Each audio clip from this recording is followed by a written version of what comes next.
All right. Welcome to Sideboard MTG, and it's time for some more of the Patreon games. We've got a couple sweet RNA decks, and we've got a modern deck for you guys tonight. Should be a lot of fun. Hope you guys enjoy it. If you do, give it that thumbs up, and if you like the content in general, don't forget to subscribe. Also, if you want to get in on the Patreon games, I do run a deck a month for each of my $10 patrons. I know that's a lot to ask, but if you want personal deck doctor, things like that, that's kind of what I'm offering here. Or I'll just play your decks like some of these guys have requested. So let me know. Hit me up in the links in the description box below, and we'll see where this goes. All right, we're gonna jump into an Azorius Tempo build here by Justin Clay. It's a pretty sweet deck. After this, we've got James Clugston's Grixis Midrange deck, and then we're gonna jump into a 28 bolt modern burn deck. So yeah. Got a pretty sweet lineup for you guys tonight. Let's see who all's in chat before we get started here. We got Jason. What's up, Jason? Hey, James is here. On the way home to Sydney. Man, all right. So you're on your way back to Sydney. I wanna give a big congratulations out to Mr. James Clugston, Dr. James Clugston. That's right. Just finished his PhD.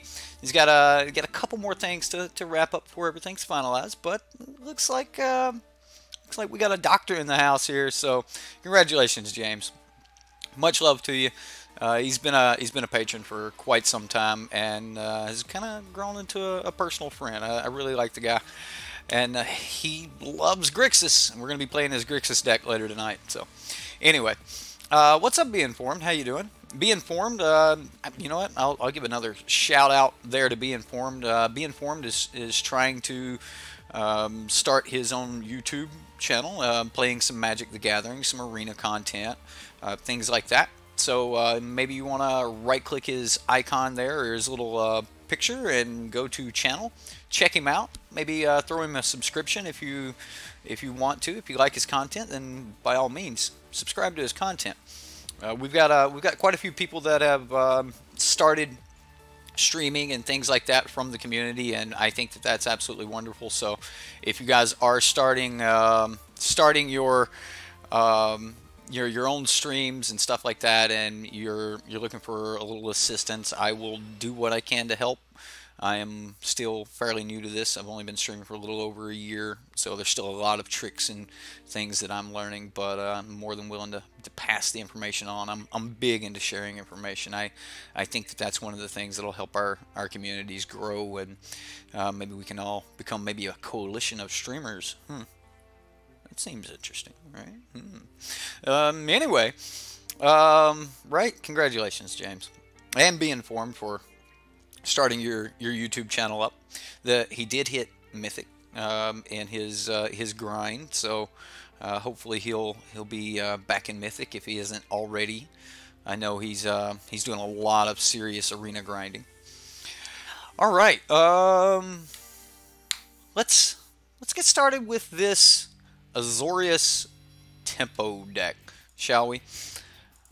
This one's by Justin Clay. It is a blue-white deck. You know, we've got all of the blue-white lands. Even went with the 9th split land, one Azorius Guildgate. I love that. I think that in most of these blue-white decks, it's kind of necessary, so that you have more blue options, but you also give yourself more white options, as this deck's not running a lot of white cards, and you need a ton of blue mana.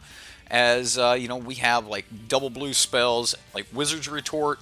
We have double blue spells like Merfolk Trickster, and sometimes you just want to like ramp that tempo out, and you need to just like slam this Merfolk Trickster on turn 2, and that kind of warrants the additional blue-white lands.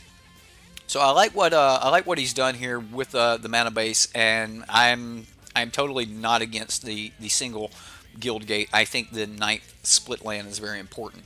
Now, he is running a couple copies of Detection Tower, showing that he's a little bit worried about, you know, hexproof creatures. Carnage Tyrant is still a thing, even though a lot of decks have kind of backed off Carnage Tyrant a little bit, finding, you know, other more aggressive cards to play, or just more value cards like Hydroid Crisis, Hydroid Crisis? The Hydroid Crisis. We're going to go with Crisis. Yeah, there we go. So, yeah. Anyway, we do have Benefic Biomancer. I think this card's pretty good. I really like this card in conjunction with the new counter spell, where you can counter a creature and then put a +1/1 counter on it. It's also really easy to, you know, just drop this on turn 1. You don't have a really good turn 2 play. You adapt it and go ahead and draw a card and then discard a card to get you a little bit of extra,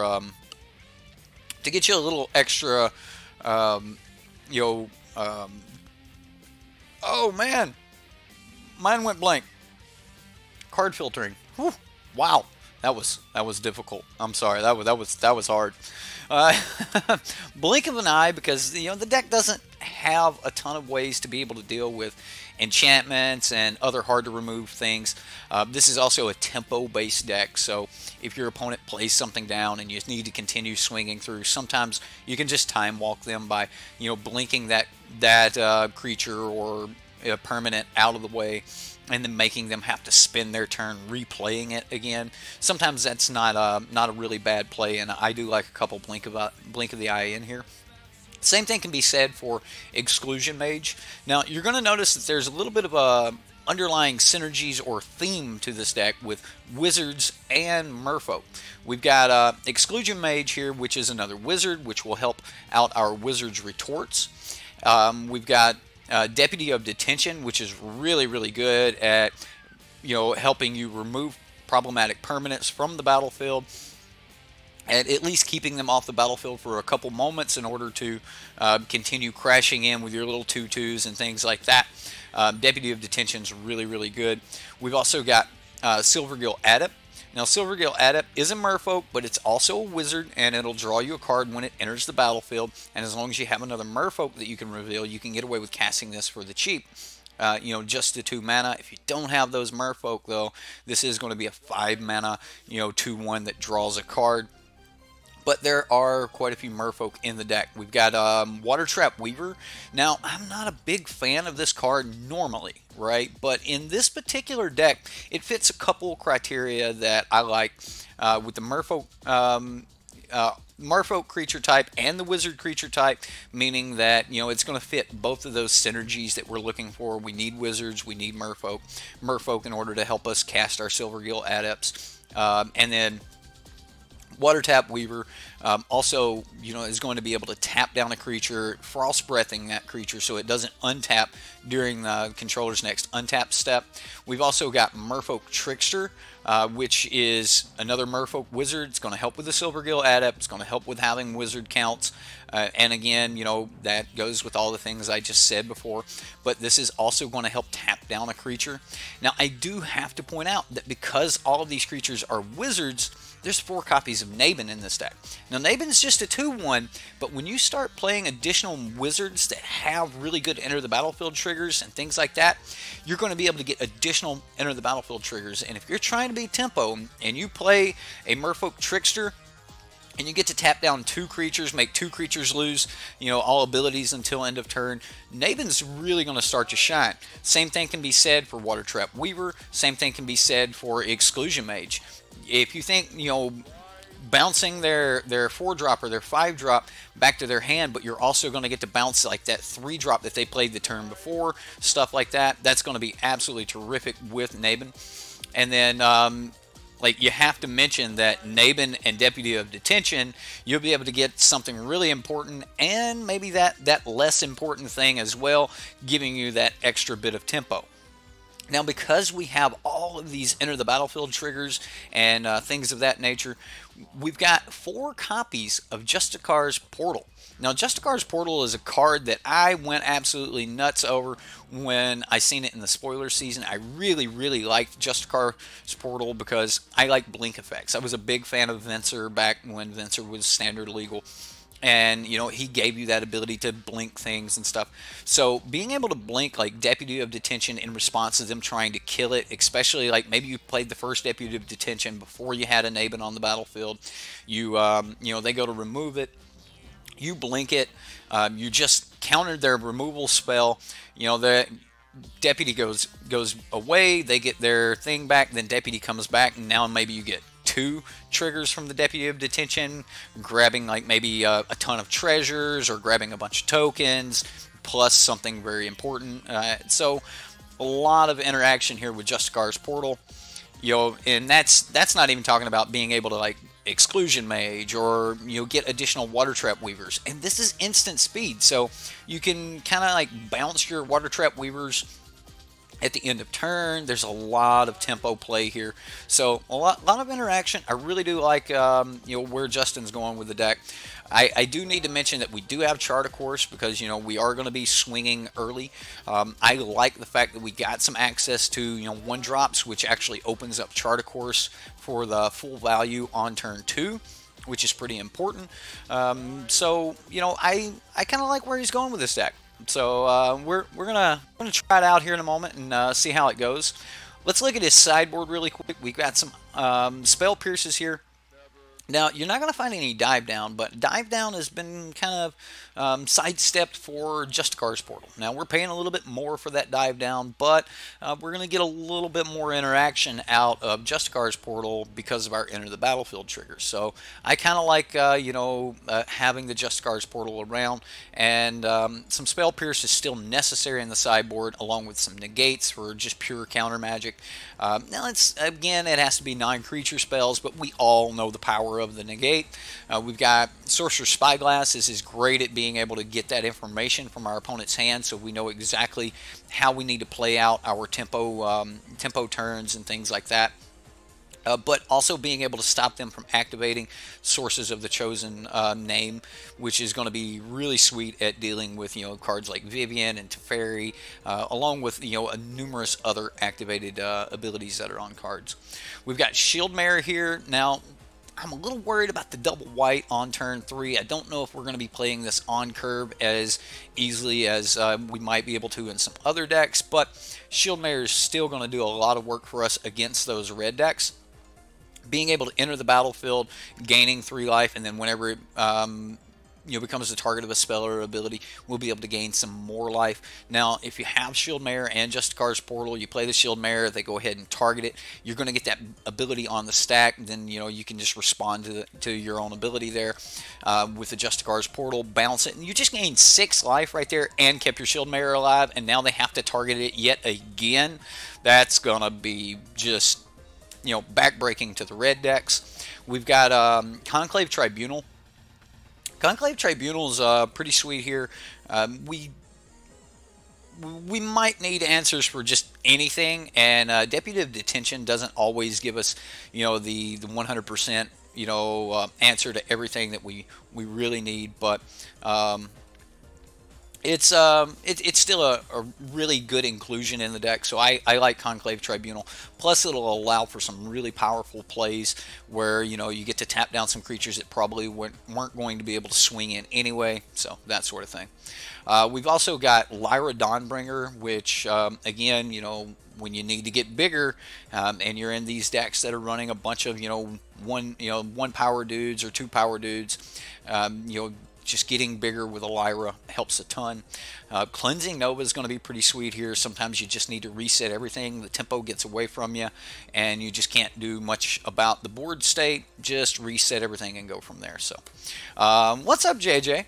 How you doing? We'll be playing your deck third. I saved the modern deck for last, so hopefully you'll still be able to be awake for that. I know that we're playing a little bit late here, so we'll see how it goes. I do like your 28 bolt deck, and And you know, I actually pulled some Shrine of Burning Rages because I think that it's a card that's underlooked, and I wanted to show it to everyone else as well. I know I had spoken to your dad about, you know, maybe adding a Shrine of Burning Rage or two to your deck. That I think that it's a really cheap card that you won't have to pay a lot of money to get access to the card, and the card inevitably puts a clock on. So yeah, we do Shrine of Burning Rage. You can ask Jareth Miles about Shrine of Burning Rage. If you guys didn't play back in Euphorexia, Shrine of Burning Rage is a clock, and if you're playing a bunch of red decks, it's definitely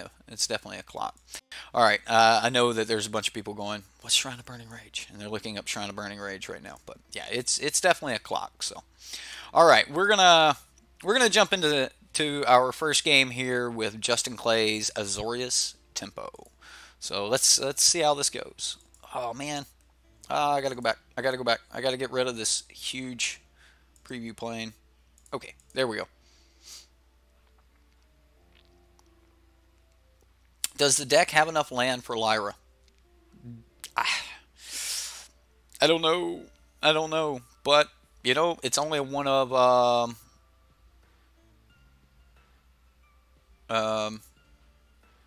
we'll see.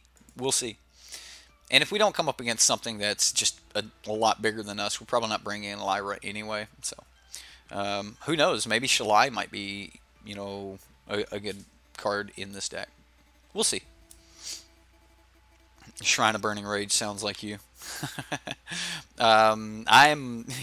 You are a Shrine of Burning Rage. Madness. You loathe Shrine of Burning Rage. You just loathe it because of the person that used to play it and destroy us all the time. During the seasons that Shrine of Burning Rage was legal, we had a guy at our local shop that played red deck. He played red deck very consistently. He was just about always on red deck, and oh goodness, I'm gonna play this. I'm gonna play this hand, even though we're gonna come in a little bit slow. We're not gonna be able to get that Benefic Biomancer on turn 1. I am gonna be able to go Silvergill Adept on turn 2, so we'll try that.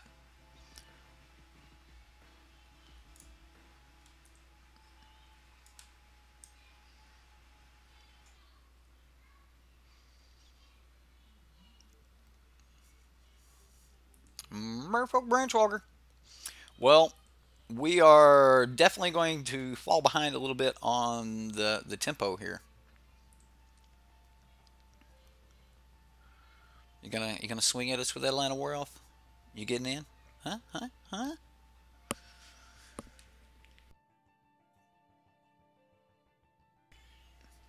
Looks like he is not. Okay, so I could go Detection Tower here, but I'm just going to play the planes. We're going to play Silvergill Adept. We're going to reveal a Merfolk card from our hand. I'll reveal... You know, maybe I should have revealed the Benefic Biomancer instead, because, you know, having Water Trap Weaver as a, hey, you don't know about this, might be the better way to go. I think I will trade the Silvergill Adept for Merfolk Branchwalker if given the opportunity.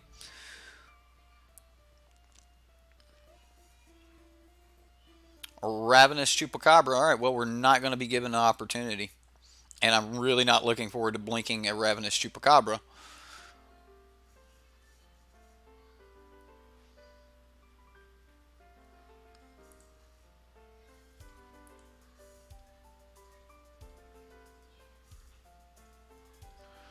Alright, I will have to be careful with my F6ing, because it looks like our opponent also uses F6, and I would hate for him to just jump to on that. Let's see here. We don't have the blue for Wizard's Retort. Maybe it's better that I just play Exclusion Mage and bounce the Merfolk Branchwalker to buy a little bit of time. Unfortunately, not having the additional blue is just going to, it's going to hurt us a ton. I think I will Exclusion Mage here. If I had a second blue source, I probably would have used Nabin this turn.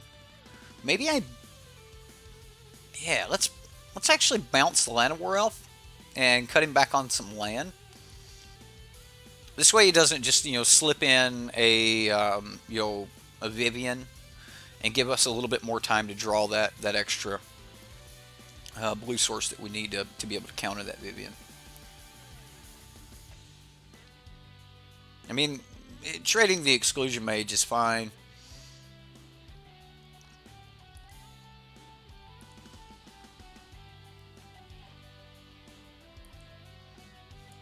I think I trade it for the Merfolk Branchwalker, as I don't want to put Ravenous Chupacabra in the graveyard for him to just be able to find it back. Come on, blue source, blue source, blue source. There's only 2 planes in the whole deck, guys. Only 2 planes.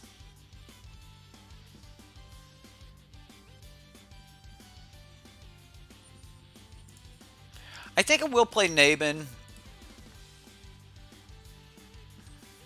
because I'll have the option to protect Nabin if I have to with Just Scar's Portal. I really don't want to do that, but if we have to go that route, then we will have that option. It's possible that actually playing Water Trap Weaver was the better route to go. Yeah, Grixis is just better. Ooh. Ooh. Vraska.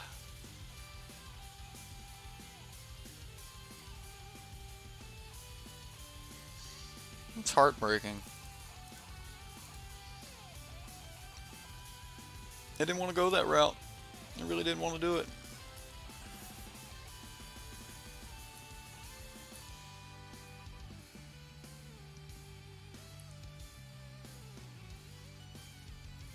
There we go.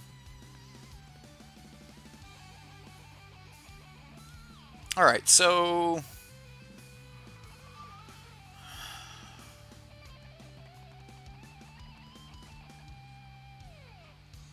if I Water Trap Weaver here, tap, tap,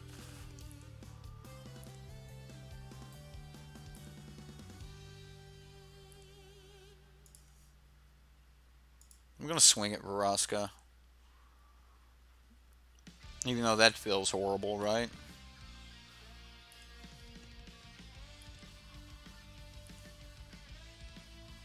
Being stuck on blue mana has hurt so bad.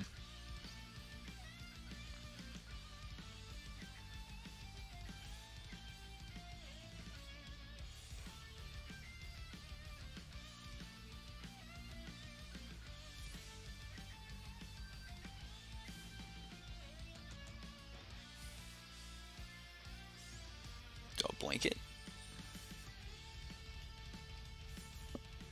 I don't think so. I think I blinked the token. But we're losing this tempo race.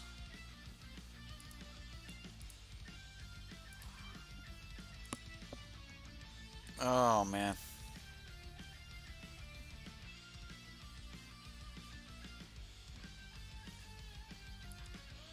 He's gonna contempt. Okay. Yeah, I'm pretty sure we're just dead here. The lack of blue mana in the early turns caused us to get into some unfavorable tempo plays, and that hurt a lot.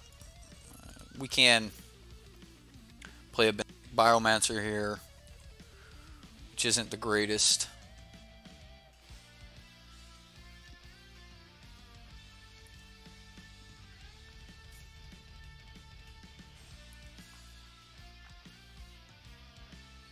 Vraska's already back up to Doom Whisperer.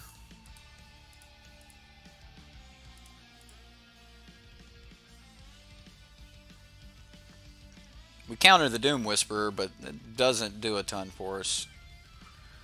I don't know if we're going to be able to to catch up on this. This is...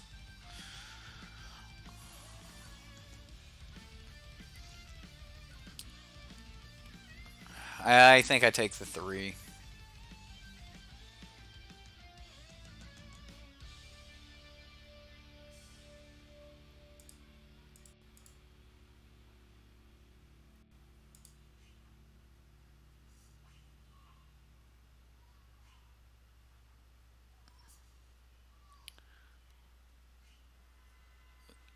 Really activate its ability, adaptability, a creature. Okay, yeah. So I could activate it again, but all right, we'll get rid of the.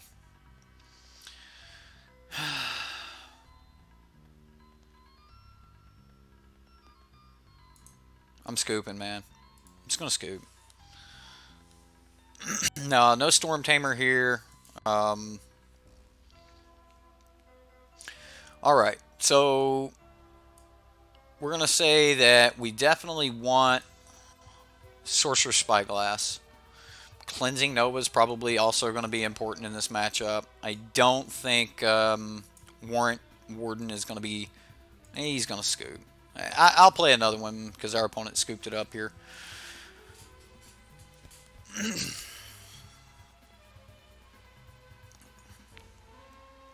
Well, Justin, I'm going to say that if like you're worried about the matchup of Sultai, and this probably isn't a good deck to be running. There's Sultai's rampant right now, man. There's so much Sultai, and if you're like, I get that certain decks have to make concessions on, you know, hey, there's just certain games that I just can't win, and I don't think that Sultai is a really good concession to make. Like, if you just can't beat Sultai, then that's probably not a place you want to be. So, bad hand, even though we have all the blue mana we need. I mean, maybe we can get into our Sphinx. Maybe this isn't as bad as I think it is. I tell you what, Justin, I know you're here. You think we should keep a 5-lander? What's your... What do you think? Mulligan? Mulligan a 5-lander away?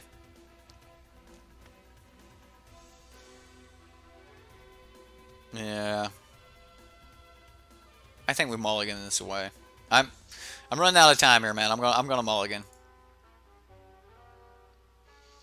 Doesn't feel that great, but we'll keep the 4-lander. We will put the planes on the bottom. Ay, ay, ay, ay.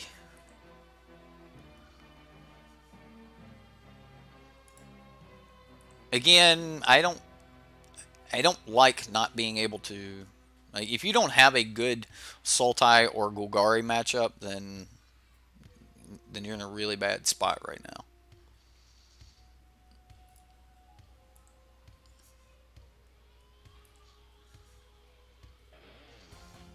Well, this deck doesn't actually play like the mono blue tempo deck. This deck's actually only got 3 mainboard counter spells, and that's one of the things that makes the mono blue tempo deck extremely powerful, is the multiple counter spells in the main board. Being able to present a threat and then making sure that your opponent can't present threats is what technically makes a deck, you know, a good tempo deck. Being able to stop pretty much everything that comes afterwards. Also, one of the things that makes mono blue so powerful is they get to put their threat down on turn 1, and then technically they could just beat you to death with that 1/1 for the rest of the game if they can continue to counter your spells and things like that. So, yeah, and we don't have Curious Obsession, we don't have the unblockable creatures, we don't have a lot of flying creatures. Holy cow. Alright.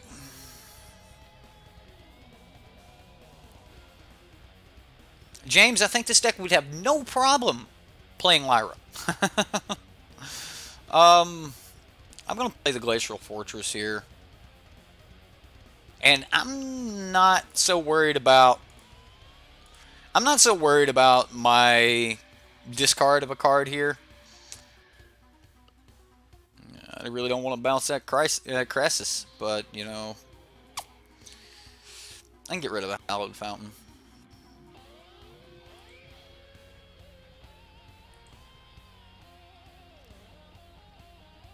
Unbreakable Formation needs to be in here. That would be a good protection spell. It would. Maybe I'm just getting really bad hands.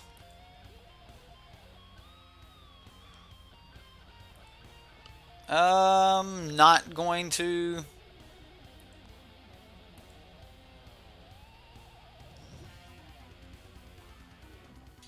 Oh my goodness, this is Vivian.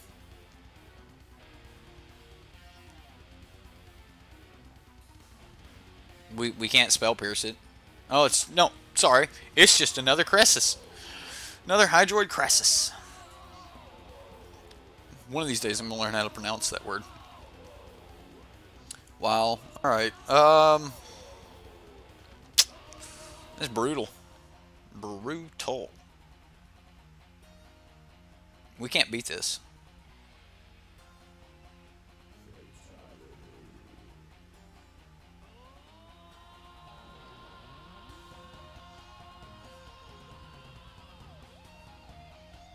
I don't think we can beat this.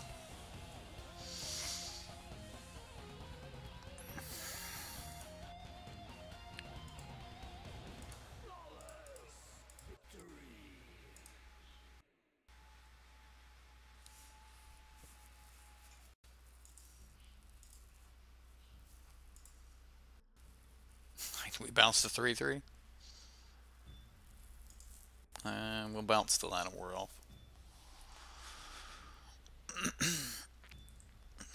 Still can't swing.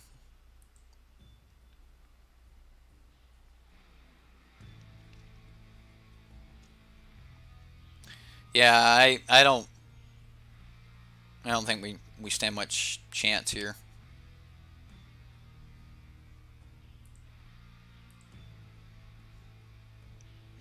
Merfolk off the top? Come on, Merfolk. Where you at, Merfolk? Line of War off.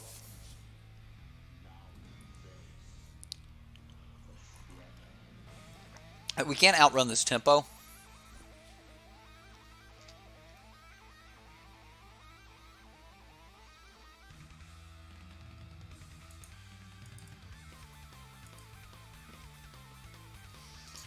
I'm just gonna scoop.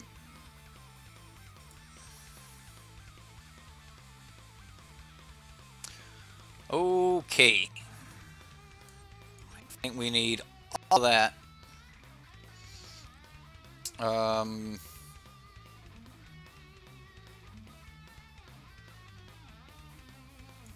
don't actually think we want to be bouncing things.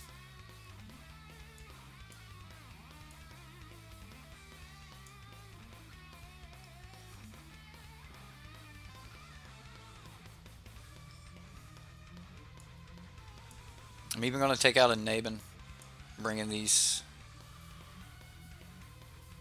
2 Spell Pierce.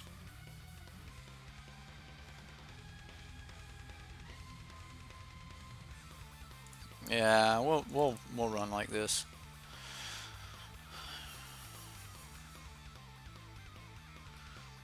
This deck runs better on Arena, where there are not a ton of Sultai and Golgari. Well, what does that say about Arena? That was not a bad comment versus Arena, guys.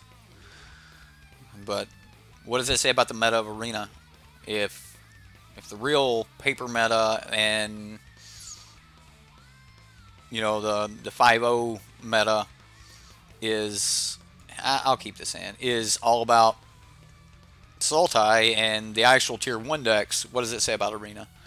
So I mean, if you're doing your testing on Arena, maybe you're testing in a bad spot. Like here we've got to reveal a Merfolk Trickster. You're not doing a lot of tricking when you're revealing the fact that you have the Merfolk Trickster. You know what? I'm gonna go for the Nabin. We're gonna go for pure value here. The pure value, just pure. That's a redneck way to say it, isn't it? This is your fun deck, not a competitive deck. Fair enough.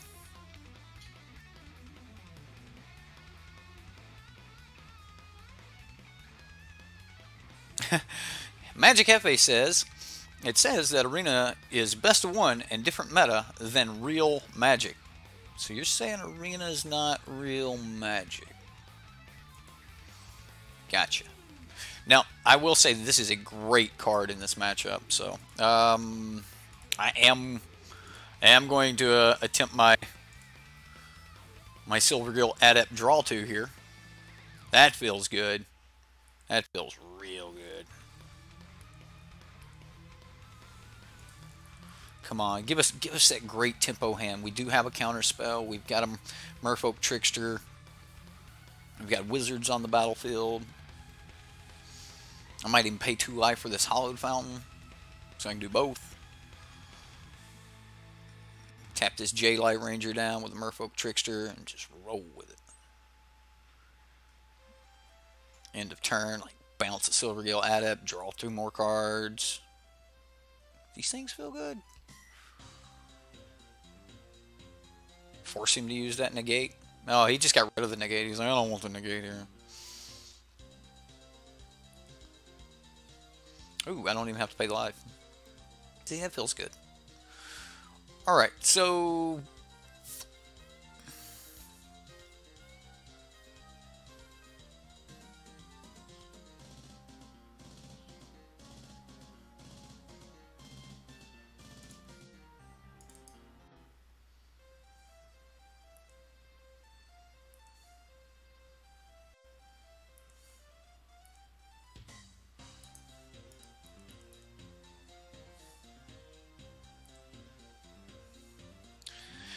I mean, this isn't horrible.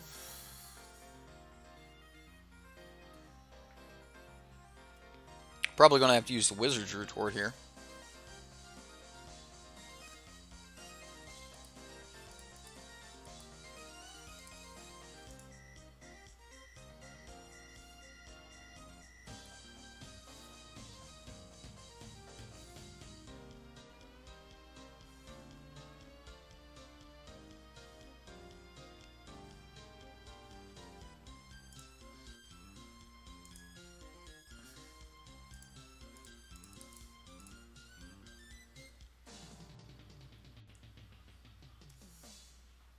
I mean, we're kind of tempo, so we really just have to tempo this out.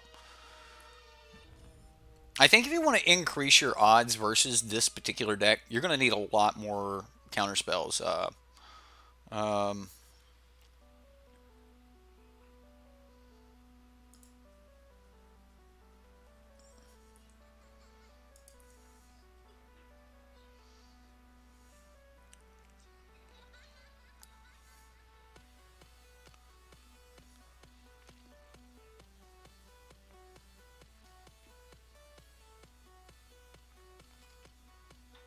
ah,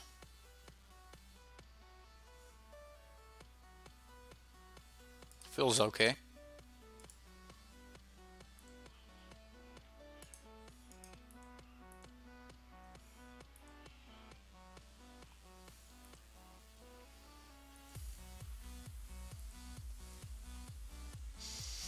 Don't put links in my chat that send people away from my channel to view those links for non-related, non-magic related content, please. I mean, everyone that clicked that just left the channel, so.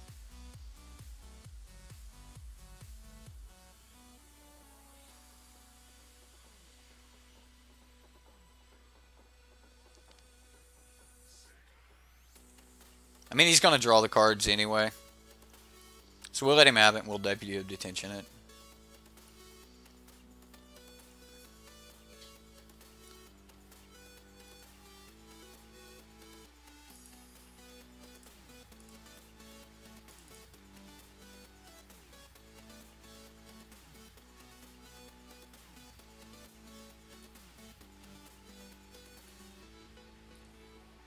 So now if we blink Deputy of Detention, we we automatically kill the crisis, and we get to pick up whatever he plays next turn.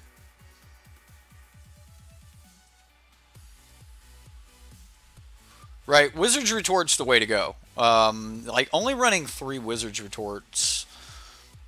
I'm gonna say increase your number of Wizard's Retorts in the deck. We keep drawing more Just Cards portals than we really need. I know we added the 4th.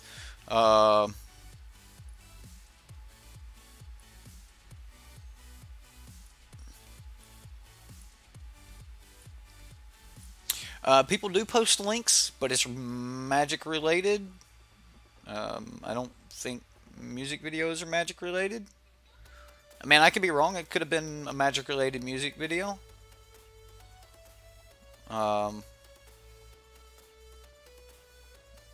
So I keep it Magic related is all I ask.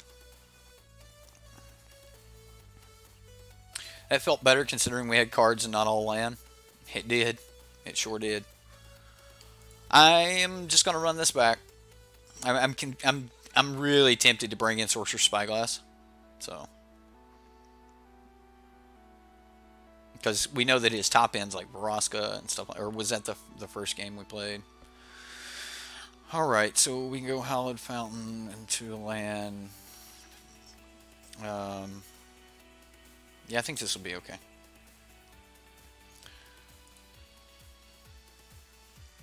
You also get, I want to say stop loss, but it's not what it stop views for every time someone leaves your channel and goes somewhere else. The more stop views you have, the more it counts against you in the YouTube algorithm. So remember, YouTube is about directing traffic, and if you're going to be directing traffic anywhere, then you should be getting some sort of benefit from it, or giving some benefit to someone. So I normally have no problem with giving benefit to Magic related content and or other YouTubers and things like that I know, but giving content to a random YouTube video that has nothing to do with the community, I don't support that. So sorry being informed. It's just, you're going to learn a lot more about that as you start streaming or posting your videos.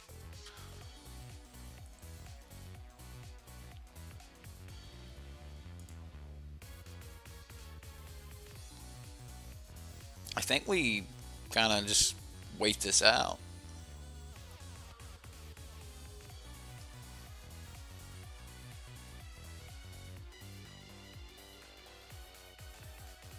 As long as it's Magic related, I normally don't have a problem with it, man. If it's a video, like, even if you want to post a video of a link to your latest video, I'd be okay with that, right? I'd be okay with that. I know a lot of streamers are like, no, man, don't promote your stream here. No, I'm all about promoting your own stuff, but just posting something for someone else, I'm not big on. Okay.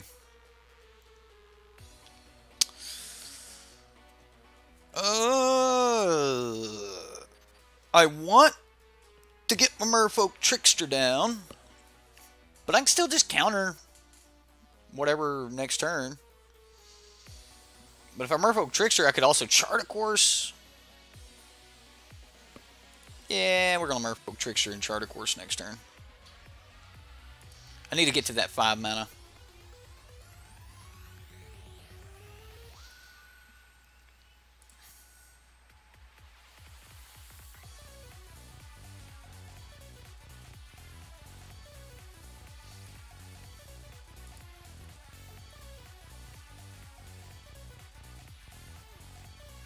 Although Chart of Course right now doesn't actually benefit me a ton.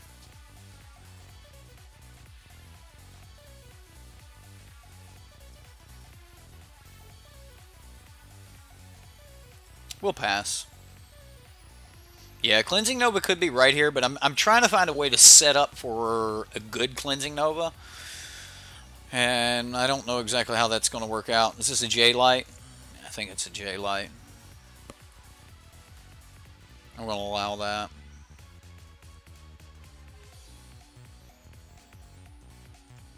Let's see what he revealed. Ooh, fine finale.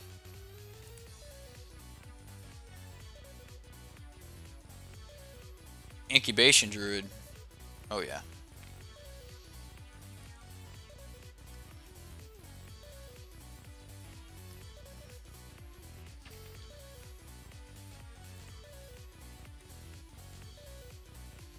Really need to hit those lands. Oh, that's fair.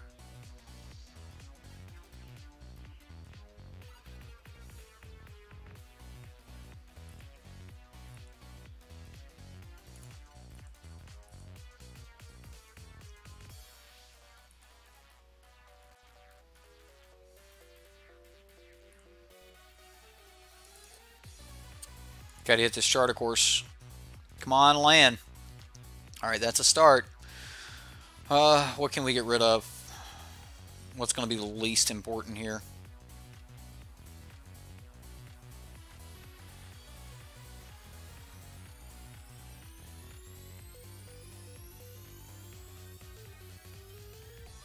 Hitting that Plains, again, bad.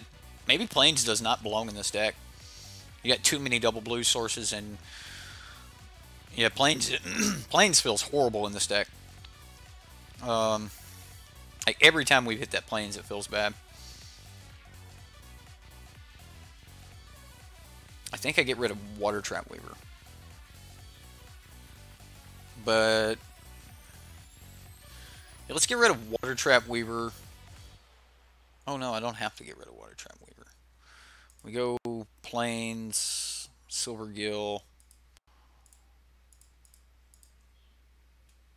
reveal the Weaver. Now we got a blocker next turn, another Silvergill Adept. Alright, we got 7 cards in hand. Alright. I'm digging for the extra land. We need another land. I mean, we needed that Plains to be able to get to the Cleansing Nova, but man, this is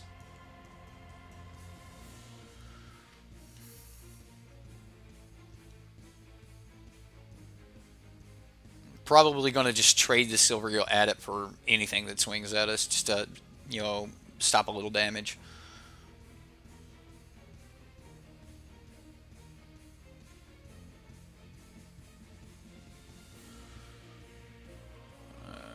The PSA video was on opioids, and I just thought so important a topic that it could help anyone is worth a shout out. I probably is. It's probably an extremely important topic. I'm pretty against opioids myself. My wife's allergic to opioids, opiates, yeah, and like so, like even having any type of pain medication in the house that's opiate based would be dangerous.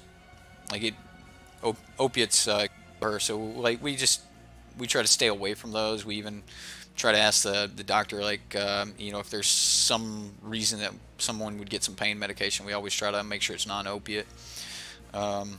Plus, opiates have done a pretty significant number on my family. Oh, come on! Alright, alright, alright. Swing. Maybe we get to kill something.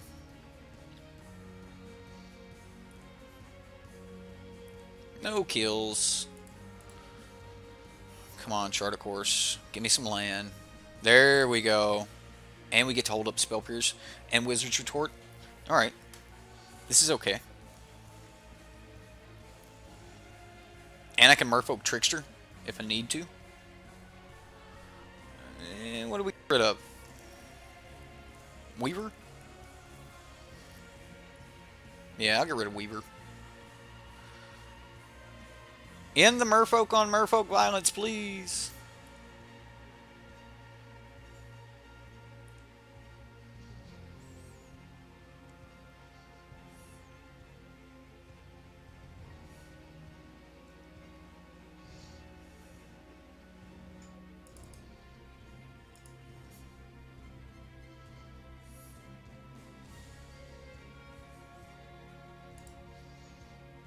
going to be an attempt at stopping a Veraska this turn.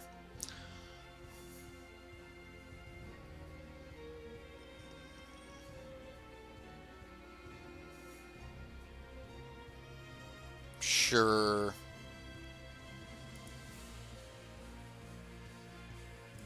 I just want more blue sources.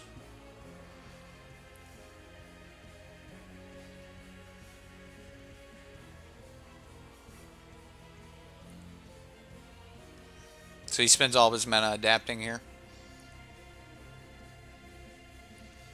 I mean, we're going to take the hit for 5. Land off the top would be really, really good. I hate to, but I have to pay the mana here.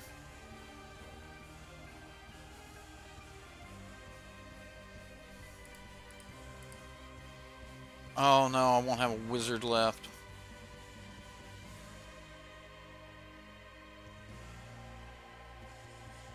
Oh well.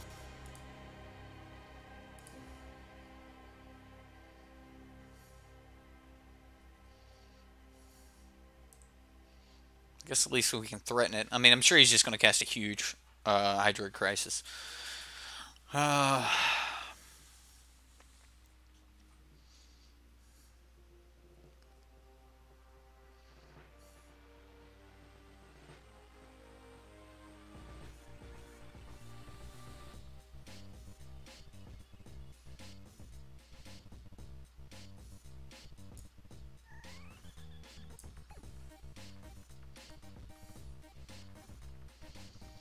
Yeah, that happens.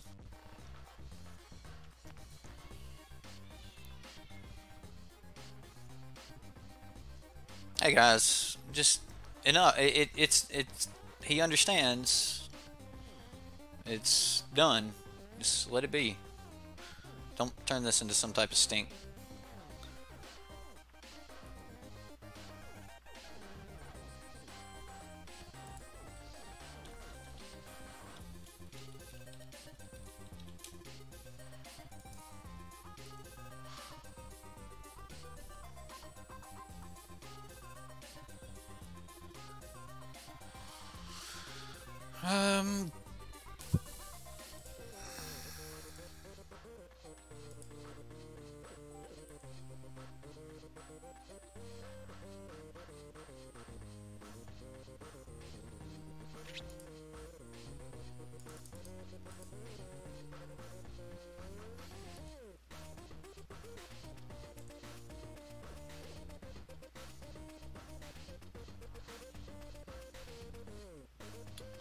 The opponent's like, can we hurry this up?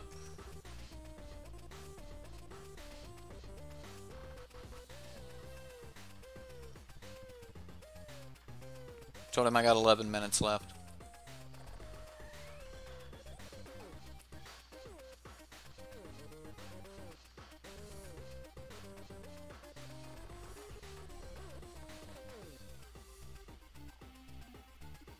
Sure, you can have your Lana Whirl.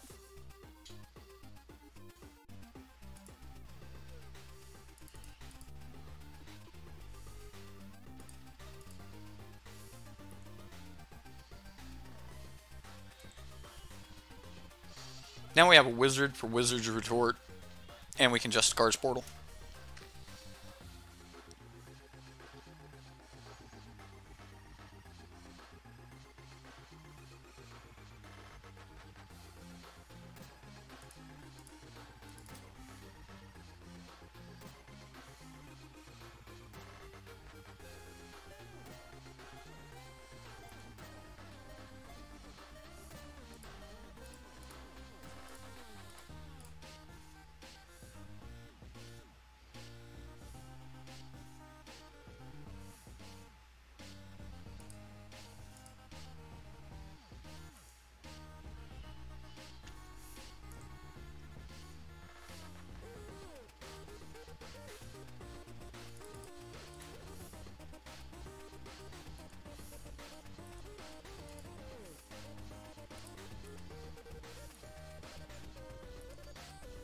Spell Pierce is losing value for sure.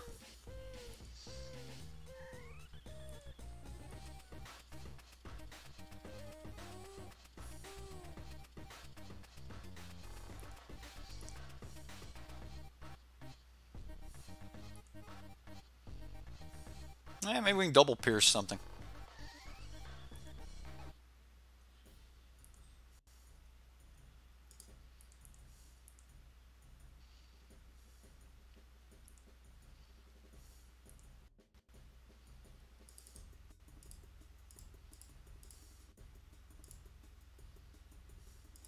Just pay the full price. We still get to draw 2 cards here, thanks to Nabin.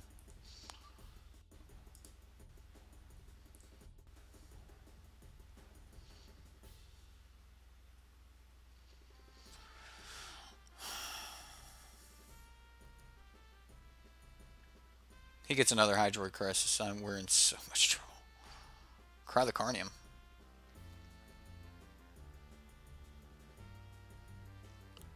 Arrgh.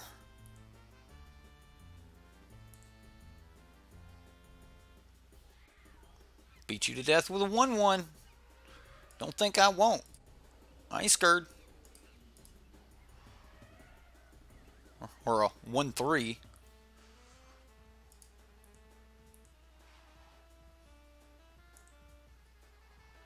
Never seen someone in such a hurry to lose.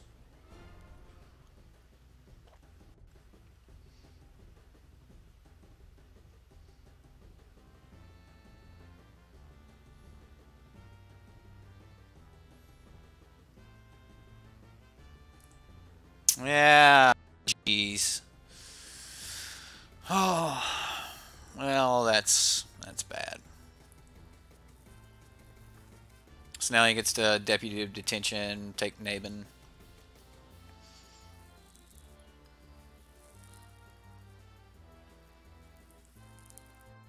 Or does he take the Conclave Tribunal?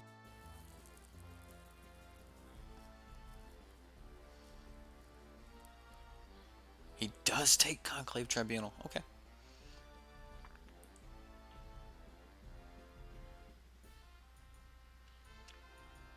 Hostage Taker's a really good card.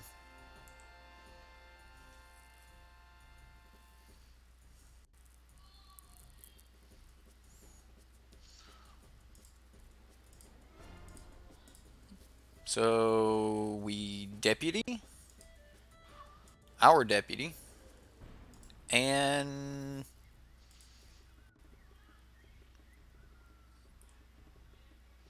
that creature.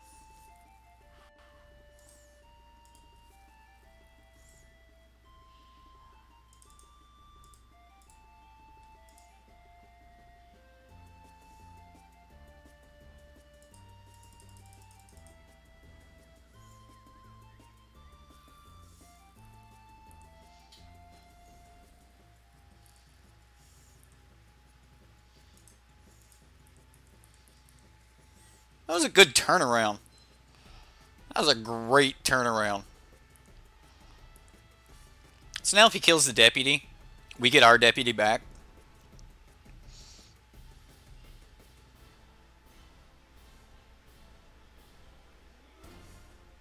Ouch. Just ouch. I mean, I could double spell pierce it, but I don't think that's going to help. Big time ouchie. Yeah, spell pierce is losing value more and more.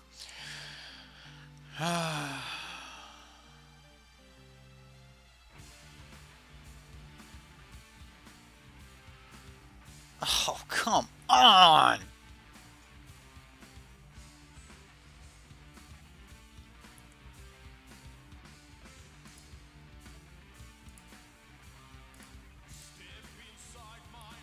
Like, what are you doing, opponent?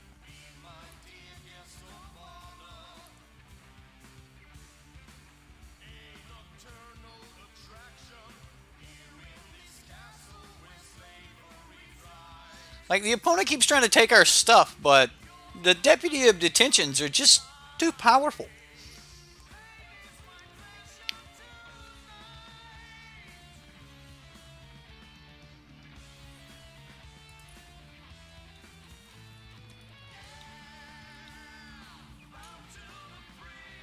Maybe our opponent should slow down a little bit.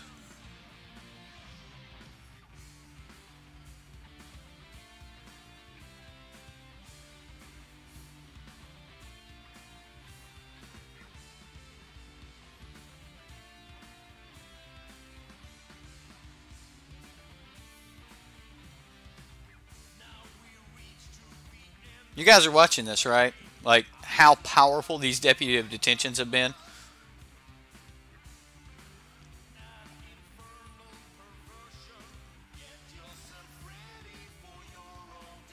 I actually told the opponent that.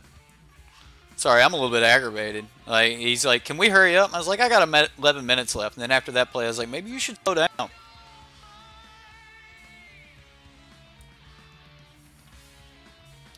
Billy Mays here got on to me yesterday for not knowing the 10th Street Dodger could be unblockable except for by creatures with Defender, and I had to apologize for not reading the effing card. So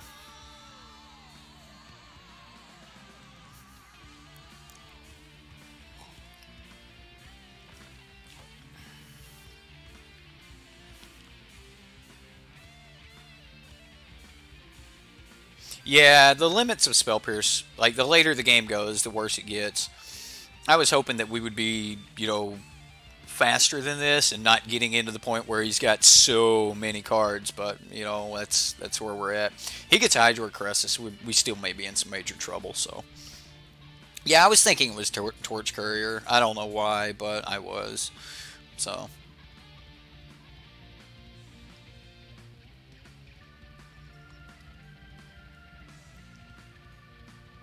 like, if the opponent had actually taken our Naven at some point, then he might have actually been able to take a deputy of detention with a Naven on the battlefield, and he might have done some serious work. But we're doing okay here. So far, so good. He's got 0 cards in hand, and I did tell him to slow down, so now he's probably just going to wait this out. Yeah. Yeah, he's trolling the clock now that I've pissed him off. He's mad. I mean, wouldn't you be after making plays like this? I would be mad at myself for being like, oh my goodness, I'm just giving him everything back. So I still won that game, Jason. I still won that game. Oh yeah. Well, the salt is definitely there. He's definitely salty. Yeah, those I did have multiple punts on the 10th Street, but we still won that game. Luck came into play, and I still won that game. But I am going to try to do a little bit better about reading the cards, slowing down, things like that. So we'll see where that goes.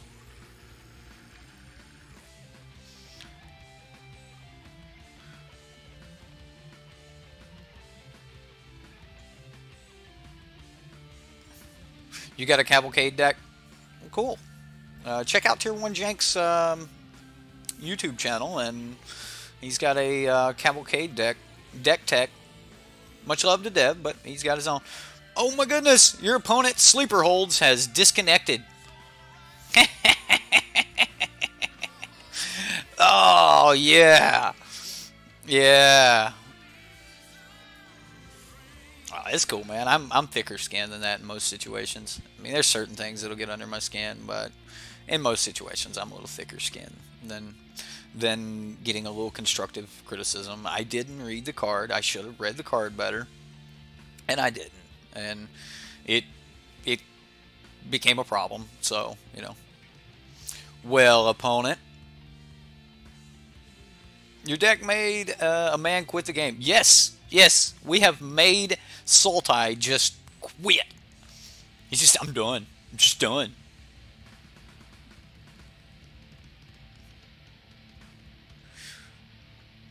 You had zebra cakes? No, that's winning. Oh man, I like some zebra cakes. Zebra cakes are good. Throw in salt? Yeah.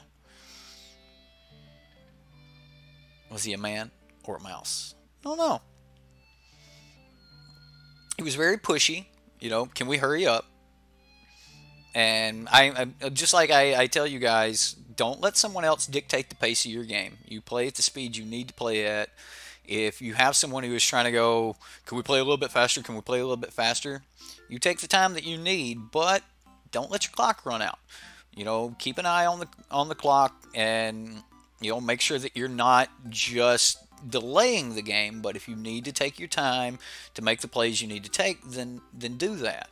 But that doesn't, mean to slow play. But so don't intentionally draw the game out. But as long as you're not intentionally drawing the game out, and you're just taking the time you need to make plays, then take your time. Take your time by all means. I mean, the worst thing that's going to happen is a judge might come over and tell you, you need to make your plays quicker. Now, if you're just sitting there holding 2 land in your hand, or like me holding 2 spell pierce in the hand, then there's not a whole lot to think about. So yeah, just who knows? You might even be able to put them on tilt and make them make a bad play by taking your time to make good plays on your side. And I know that I should probably listen to my own advice here from time to time, but yeah. So top 10 predictions for Planeswalkers for the next set besides the Gatewatch and Bolus. I can't come up with 10 right off. Tibble. I don't know. I expect Tibble, just because there's been a lot of flack about Tibble. I expect Tibble to be on there somewhere. I would love Niv Mizzet to actually ignite his spark. I expect we see something along the lines of some type of Ugin play, or playable something. I don't know if it would necessarily be an Ugin Planeswalker, but maybe like a card that represented, Ugin. I expect that we're going to see some type of Planeswalker that is the Eternals from Amonkhet that can now be pushed across the Planar Bridge. So I'm expecting something along those lines. Remember that the Immortal Sun doesn't stop things from entering a plane, they stop things from leaving the plane. I don't know. I really don't know, man. I don't necessarily know if we're going to be playing a format where you know what? I would say just look around that building, and you're going to see a ton of Planeswalkers. Yes, I highly expect that there's going to be Tezzeret. Sarkhan's probably going to be back. Saheeli and Watley, I don't know. The last we heard from Saheeli and Watley were Watley had planeswalked into Kaladesh. Saheeli met her and was like, "Tell me more about your dinosaurs. I must build one." And so I expect some robotic dinosaur if we see Saheeli and Watley again. Just because Saheeli and Watley, they kind of met and was like, "Ooh, I'm an artificer. I would love to build one of these dinosaurs." So that would be a thing. As far as Angrath goes, no, I don't expect to see an Angrath. I expect Angrath. Plus, Angrath's currently in the format. He's not going to be rotating out, so I don't expect to see Angrath leave. Nahiri was more about dealing with the Eldrazi. I don't necessarily know that she's got anything to do with this storyline or would help the storyline at all, even though she would be a really good Boros Planeswalker to bring in. Yes, I would kind of expect something along the lines of Sorin. Sorin's had some workings with the Gatewatch in the past, things like that. There's a lot going on, so yeah, they come back with a bunch of mecha dinosaurs. That'd be cool. Draw some cards at the end of this? Okay. I will. Sometimes it doesn't let us do that, but yeah, I'll try. Well, Rivals doesn't rotate out until October, so I don't know. Soren's stuck in a rock, and Nahiri puts him there. Aw, look at that! Look at that! We would have got a Hallowed Fountain, a Justicar's Portal, and so he had to pull one card. All right, we were going to Hallowed Fountain, right? Beautiful Hallowed Fountain, by the way. And then we would have got a Justicar's Portal, so that means we would have been able to bounce like our Deputy of Detention or something like that. He logged back on. Reconnected to the game, and oh no. Lost the game due to inaction. There we go. So there's your next couple cards. Wizard's Retort. So yeah, we would have been in a fair spot. He would have definitely had to draw some stuff. So Yeah, we had him in 2 swings. So we would have gotten land swing for 4. Then Justicar's Portal. So I mean, we had some stuff going on there. I think you've seen what it's going to take to be able to beat the Sultai decks, though, Justin. And I'm not going to like jump into breaking down your deck a ton.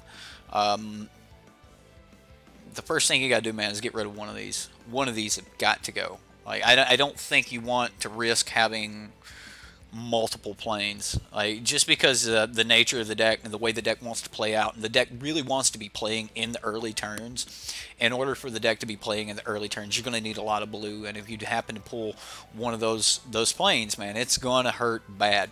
Another thing is I like Silvergill Adept, I like the Water Trap Weaver, and I like that you've done that. And I get that Water Trap Weaver is here to assist with the Silvergill Adept, and there's going to be times where you tap down a bunch of things, but I think you're underestimating the power of Chart, of course, and I think you running these cards in place of running more counter spells and more 1-drops. 1-drops are actually really, really important in your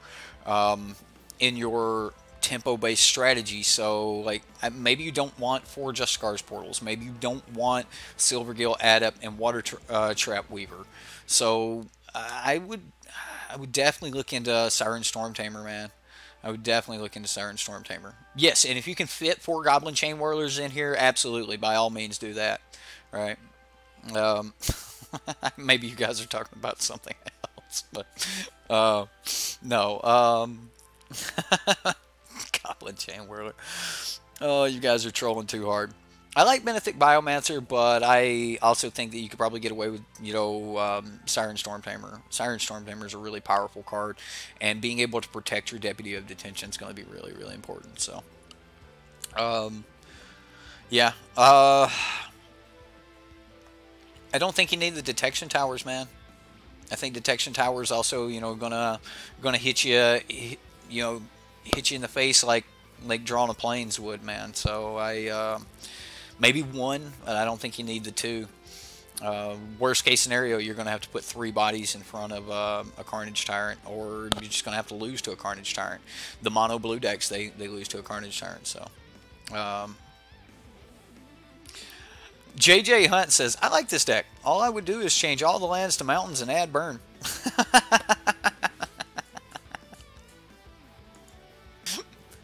All right. It's definitely going to be a to the drawing board type of thing. As far as I would go with the Tempo deck, is I would actually hedge my deck to do better versus Sultai, and I would just accept other losses. If you can beat Sultai in the main deck, and you can sideboard into being able to beat the control decks, then you're actually going to have a pretty good matchup. So yeah. Anyway, all right, now we're on to Dr. James Clugston's. That's right, Dr. James Clugston. I like saying that. That's awesome, man. Congratulations to James on finishing his PhD. So now he's got to go get one of those really high-paying jobs, right? Anyway, we've got a sweet Grixis deck here. Now, if you guys are members of Star City Games Premium, then you might have seen a deck very much like this. James was showing me this deck, and then recently, shortly after he come out with this deck, Jerry Thompson posted an article there on Star City Games Premium that looked very similar to this deck. And let's talk about the deck really quick. We'll go over the cards here. We've got Skargan Hellkite. Skargan Hellkite's just wonderful. It's a really, really good dragon. Like I like the dragon from the beginning, but the more I have played with the dragon in various decks and stuff like that, the more I really, really like this dragon. The dragon is very powerful. being able to give it that +1/+1 counter off the Riot, and then being able to just use your mana, making this a late game mana sink to just start burning things away is great. Having 4 copies of Thief of Sanity in the main board is just a great way to make your opponents play out their hand trying to deal with deal with their own cards. Every time you take a Hydroid Crisis with Thief of Sanity, you're just going to feel so good about everything. It's like, oh yeah, this is just like, this is going to be great. You know, you start playing their Hydroid Crisis, and that feels wonderful. They have to use removal spells against their own Hydroid Crisis, and that's great. We've got Rekindling Phoenix, which normally requires a 2-for-1. All right, they normally have to, you know, 2-for-1 this. There's a lot of Deputy of Detention floating around, and with Deputy of Detention, Nicol Bolas is really good, especially when you've got the removal package that this deck has. So, you know, having Nicol Bolas is really good, just getting that extra value, and then especially flipping Nicol Bolas is just wonderful. We do have an inclusion here on the earlier turns. Now, this is more of your Grixis Midrange instead of your Grixis control packages. We don't have a lot of you know, counter spells and stuff like that, but we've got Rick's Mighty Reveler here, and this was one of the things that Jerry Thompson had in his list, was Rick's Mighty Reveler. Now, Rick's Mighty Reveler, because of the way it's worded, you are going to discard a card, then draw a card. So if you're hellbent and you top deck this card, even if you can't activate the Spectacle, you're going to be able to discard 0 cards because you have none in your hand, then draw a card. So in the late game, this is just draw a card. In the early game, it's some card filtering. And then if you can happen to Spectacle the card, instead discard your hand, then draw 3 cards, especially in the late game if you happen to be able to like swing with a Thief of Sanity, or, you know, a Skargan Hellkite, or Phoenix, or some other way to deal a little bit of damage, and then activate that Spectacle, you're going to be feeling real great about yourself. I'm gonna be honest, I've never cast this for its Spectacle cost at full value. Alright, I have cast it for its Spectacle cost and have to discard like 2 cards and then draw 3 cards, but I have never been able to get full value. So I've never seen the full ceiling on this card, but it doesn't actually feel that horrible even when you're just going, alright, I will discard nothing and draw a card, and that normally feels pretty good. So it's not actually a dead top deck. Can give you a decent blocker, that sort of thing. So I'm not 100% against Rick's Mighty Reveler, and it does give you a 2/2 beater in the early games, or early turns. Now, as far as Thought Erasure goes, I don't think it's a big secret that this is one of the best ways to beat Hydroid Crisis, is to just be able to remove it from their hand before they ever really get a chance to start playing it. And a lot of times they're going to try to play it on turn 4. They just don't care. They're willing to play this as a 2/2, or play their Hydroid Crisis as a 2/2, draw a card and gain a life for 4 mana. Flying 2/2 with trample, draw a card, gain a life doesn't sound horrible. And then as far as later turns goes, it just gets worse and worse for the opponent. You know, the later Hydroid Crisis, or the more mana you get to pump into your Hydroid Crisis. So Thought Erasure is a really good way to deal with that. Cast Down still being one of the better removal spells we have in top tier Magic right now. When you're playing against, you know, other cards like Thief of Sanity, you can burn this. You can burn the Skargan Hellkite. You can kill Rekindling Phoenix, even though you're going to need to add a little bit more to it. You know, we've got Bedevil, also a great card. You're not seeing any Vraska's Contempt here because, you know, everything's just relying on Bedevil. A 3-mana spell is just better than a 4-mana spell if they don't have any type of recursion. We've got Ralzeric, so we've got quite a few instants and sorceries here. So Ralzeric can normally deal with most of your mid-range, mid-tier creatures and things like that. So Ralzeric's great, but he's not going to be as powerful in this deck as he is in some other decks, but he's still going to be really, really good. And we all know that if you can get that ultimate off with Ralzeric, then your opponent's in some major trouble. So that's most of the main deck. I do want to talk about Notion Rain a little bit. If you guys remember, oh man, it was a card that you could sync, oh man, you could see multiple color, it had Converge. Oh goodness, I can't remember it. But this feels a lot like that. I can't remember the name of the card. It was black and 2 for a sorcery speed, and it had Converge, so the more colors you could put into it, the more cards you could draw. but you would take life for it. There's normally a card somewhere like this in most formats. Notion Rain hasn't been getting a lot of play, but the card's actually really, really powerful. Being able to surveil 2, then draw 2, and then you are going to take 2. Drawing 2 and taking 2, you got Sign in Blood, things like that. So I wish I could think of that Converge card that I keep. You know what?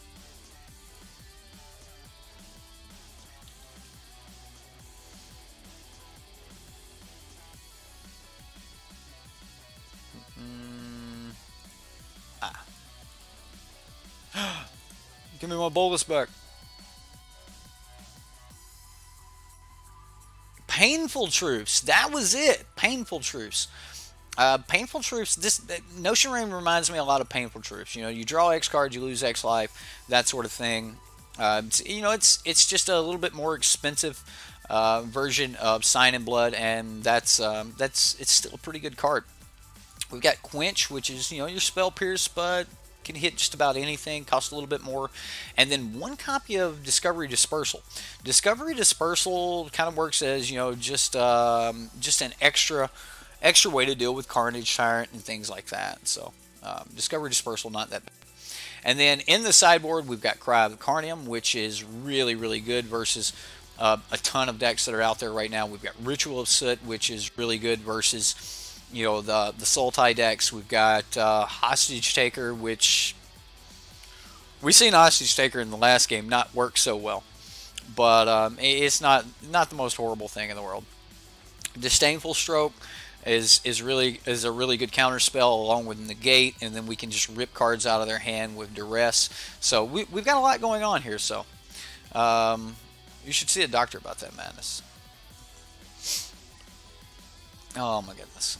You guys, you just, you're cracking me up tonight. I'm telling you.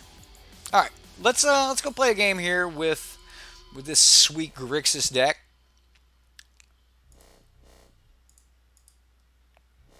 And we'll see how it goes. Oh, leave Madness alone. He's trying to do good things. Took me about a good minute, man. That was a minute of my life I'll never get back. Yeah. Ooh.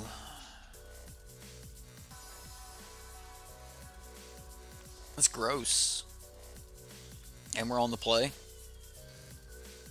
Well, it's tempting to keep, but man, you're coming in a turn slow. Oh no! Not like this! Not like this! Whatever. Yeah, I need it. I gotta have it.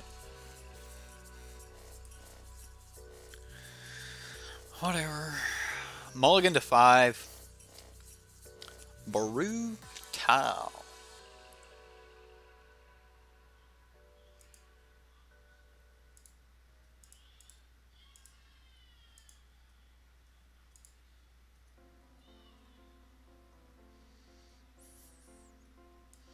Dun dun dun dun dun. All right. So what are we most worried about early? Thought Erasure. Yep, I'm going to put that on top of my library. I want to keep hitting my land drops.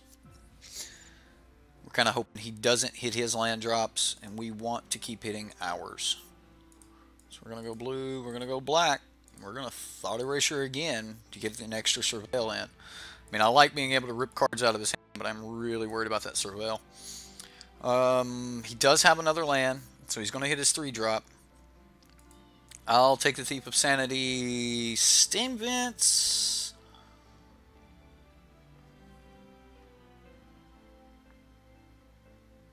I think I can go to the graveyard with that Steam Vents.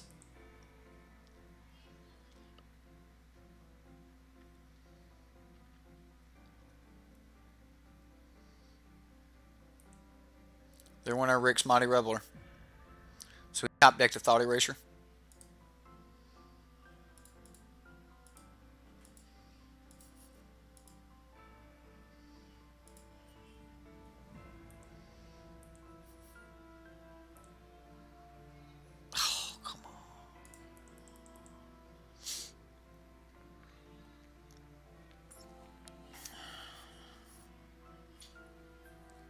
Looks like they brought the arena shuffler over.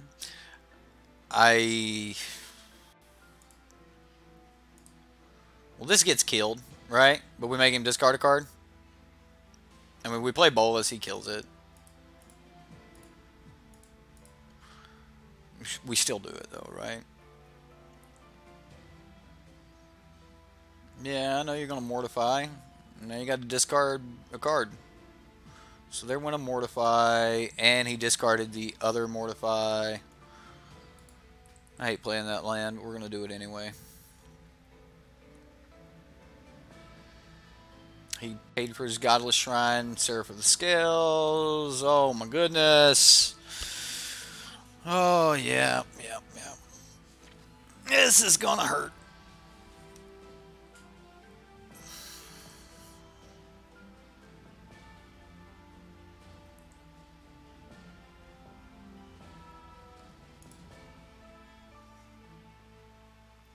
We know one of 3 cards he has in hand. He plays Lyra.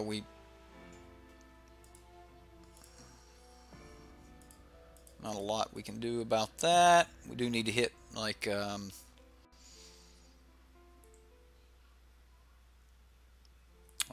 Bedevil off the top. Oh my gosh. Okay, okay, okay.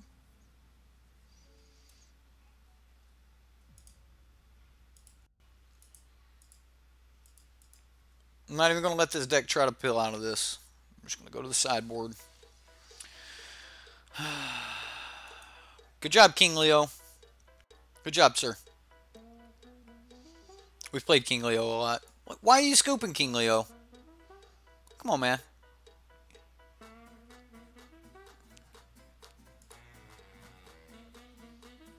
He don't want to play game 2? Come on, King Leo. I know you can hear me. We play you all the time on stream.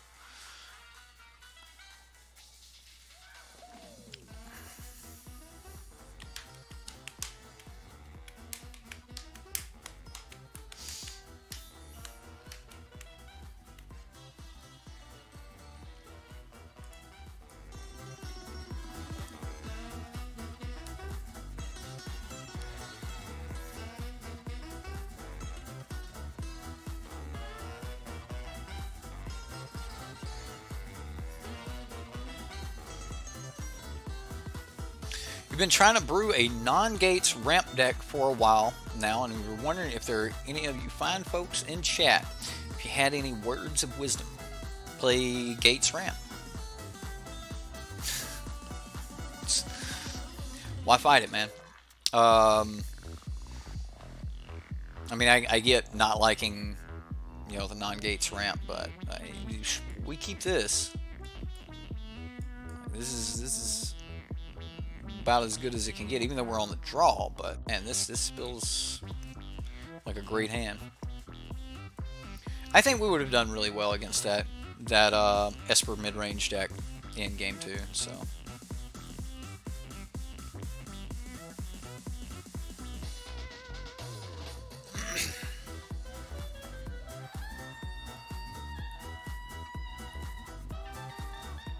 we'll do good against this deck in game 2 and 3 as well, if we don't do good in game 1.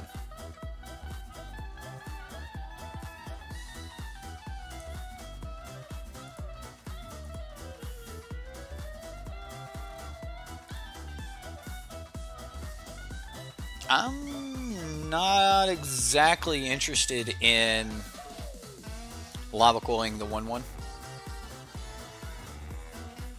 I might be if he doesn't hit another land drop.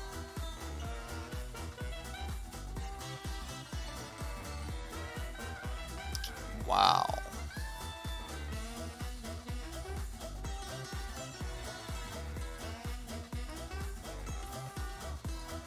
Just wow.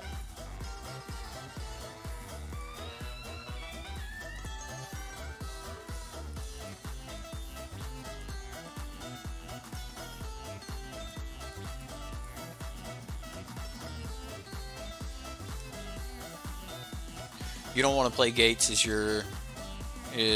I'm sad it's now like a legitimate deck basically. You was enjoying the fact that was hidden for a little bit there at the beginning of Ravnica Allegiance. Now it's pretty much mainstream. Okay, so you're just against playing mainstream decks, or decks that are of the mainstream archetype, if you will. I get that. I definitely understand that. Let's go with Ritual of Soot and Cry of the Carnium.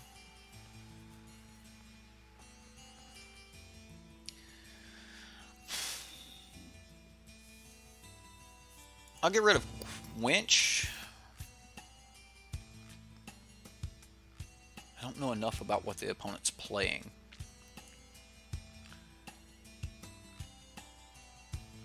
But I'm going to let him play it out. I'm going to take a few Thought Erasures out of the deck.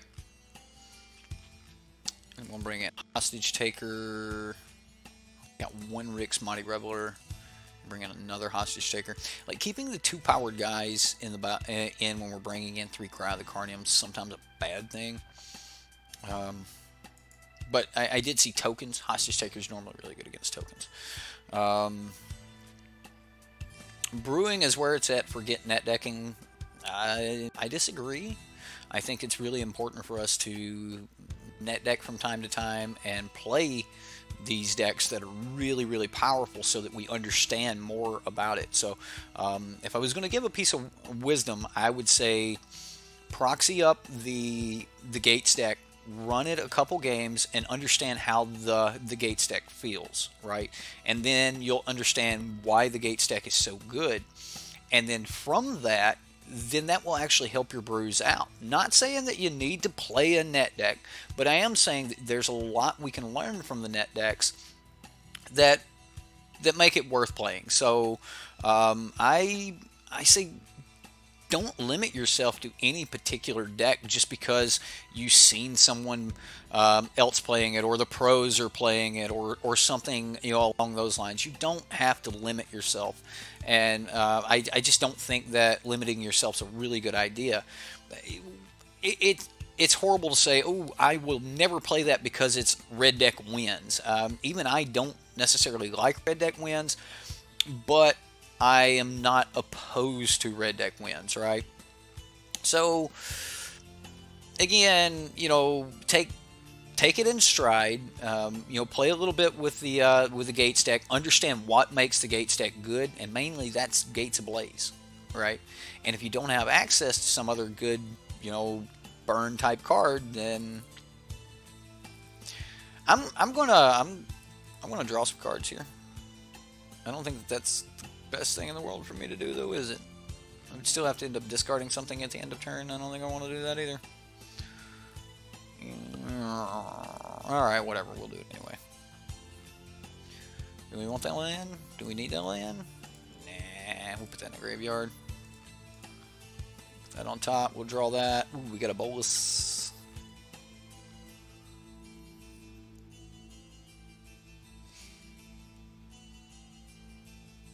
Alright, so what are we discarding here?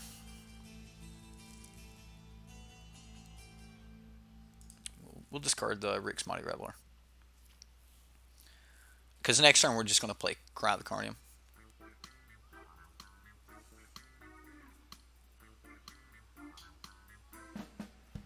Oh goodness. Uh-oh. I might have made a mistake. A little bit of a mistake.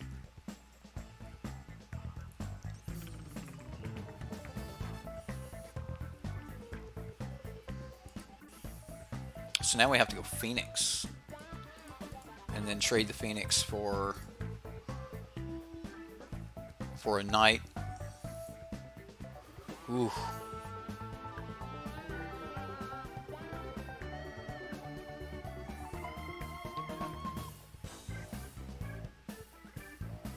And then if he puts +1 with counters on it. Yikes, a Johnny. I waited too long trying to get max value there. Look at that. Man, isn't that brutal?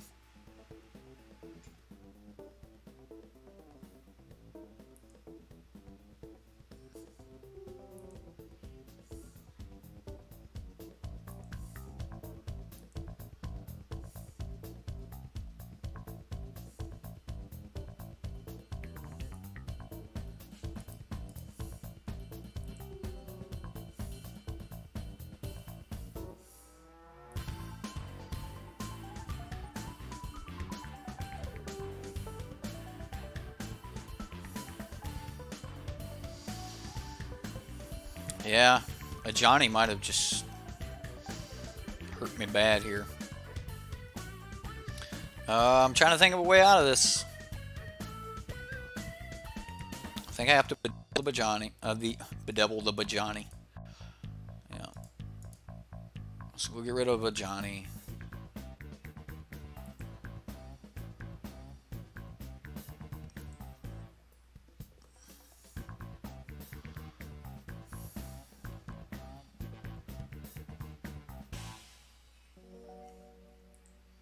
Goodness. Yeah, he flips Legion of Landing, which is okay.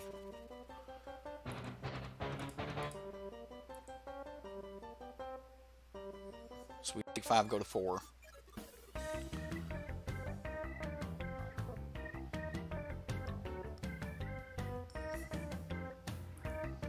There's a Growth Chamber Guardian.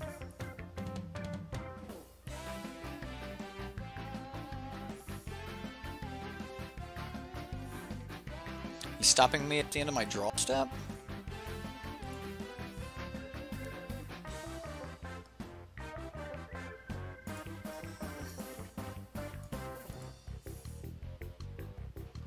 I guess we just play another Phoenix.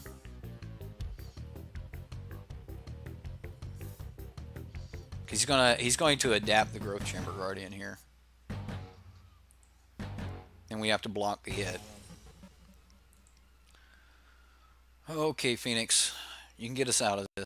You can get us out of this, Phoenix. I know you can. Alright,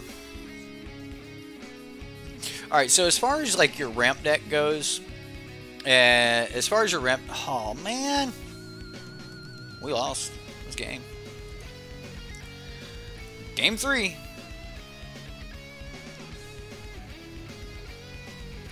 I mean, just... That was just a really good lineup. I don't think that I back off the Cry of the Carnium. I don't think I do that.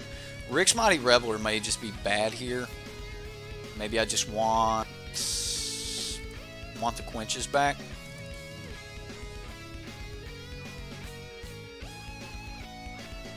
Maybe I don't have time for Notion Rain.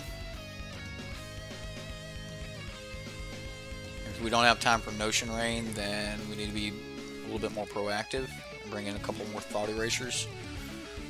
Maybe I'm not really interested in Discovery Dispersal and want more Thought Erasure. Thief of Sanity may not be the greatest, so I'm going to go with the Thought Erasers here.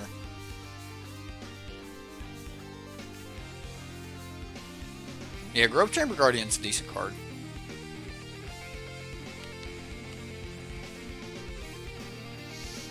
Alright, so back to the idea of your ramp deck. I'm going to keep it. The idea of your ramp deck is...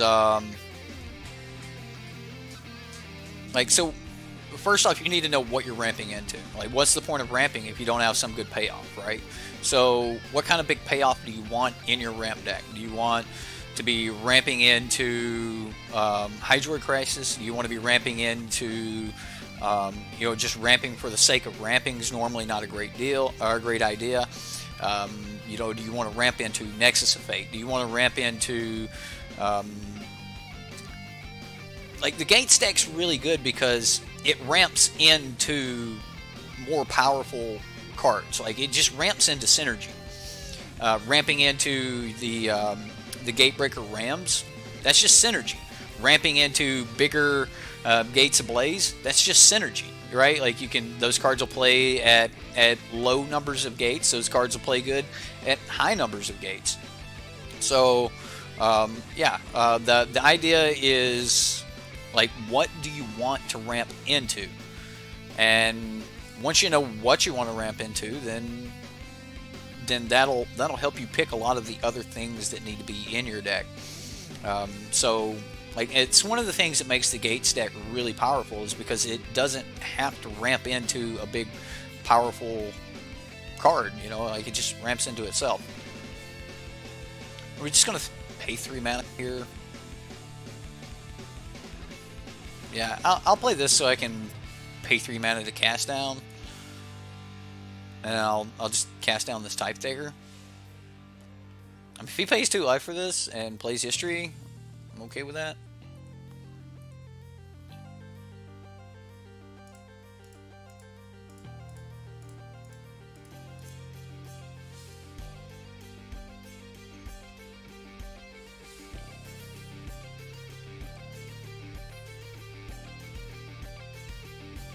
Growth Chamber Guardian. I'll sweep this. This is sweepable.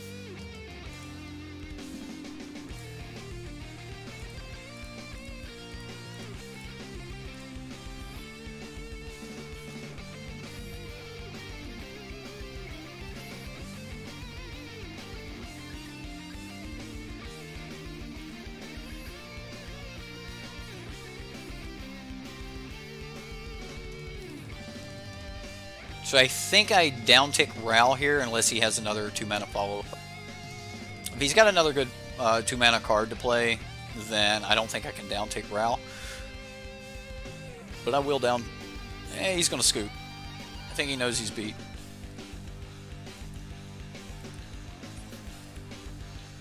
Yeah, this was going to go pretty well for us. Play Ral, downtick on the Growth Chamber Guardian. Play Skargan Hailkite. The following turn, give it the +1/+1 counter, then we can deal with most anything he has when we untap. After that, we get to get into Nicol Bolas, and then Nicol Bolas will just, yeah. Alright, okay, so that was the Grixis deck. Alright, so let me talk to chat a little bit here. As far as talking about this deck to the creator, I would just be repeating myself. I've spoken to James about this particular deck a ton, and I'm sure I'm going to get some messages from him about. I wouldn't have sideboarded like that. So anyway, all right. So you agree with Madness on that subject? Let's see. Well, to be honest, because of the colors, the best cards at the moment would be Hydroicrasis, Nexus, and probably Omniscience in terms of just straight power, but the Gates deck is just gas. Yes, the Gates deck is just gas.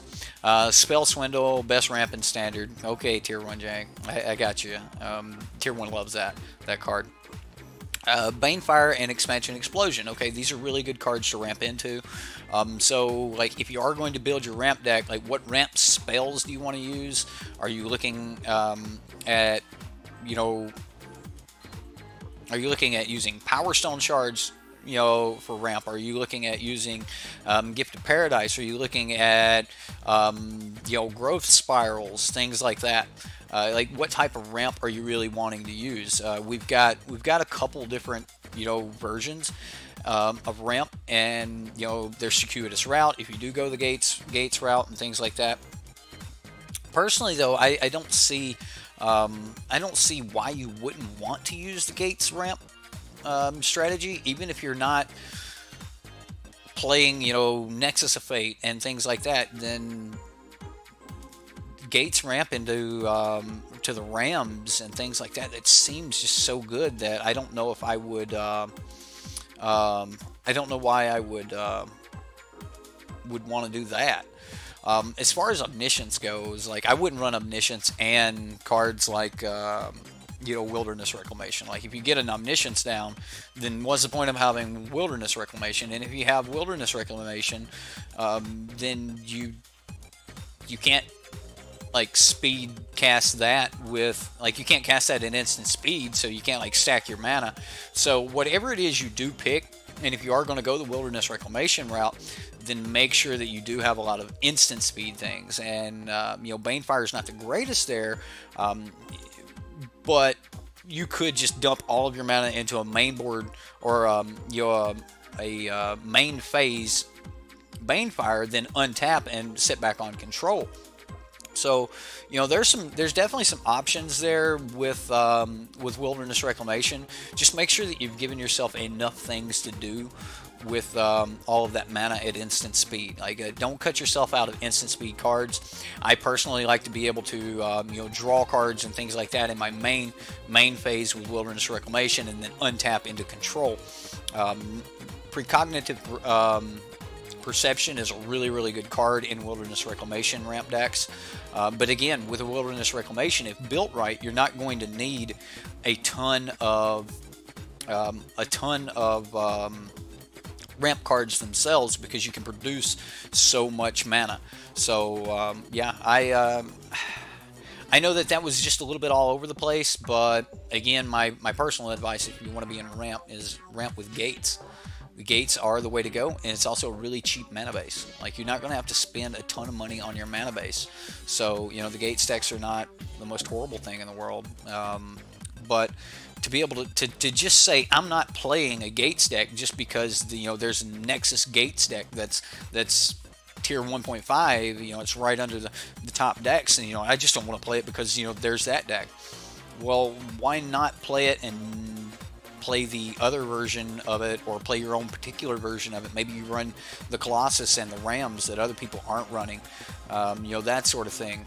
And in that case, you might actually be able to next level your opponent by them playing around your Nexus of Fate the entire time, and you don't even have Nexus of Fate, that sort of thing. So, I don't think that we should just limit ourselves because there's a deck out there that has top, as top aided, the latest GP or the latest Star City games or something like that. I don't think that we should say, hey, because that deck is doing good, I'm not going to play it. That's that.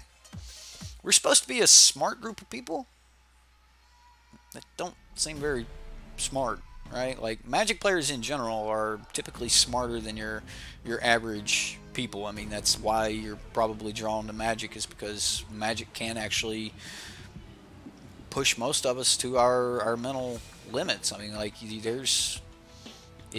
can tire a good mind out with some good Magic games, and I love that about Magic. It's like chess, but again, I don't know if I would just limit myself just because of that.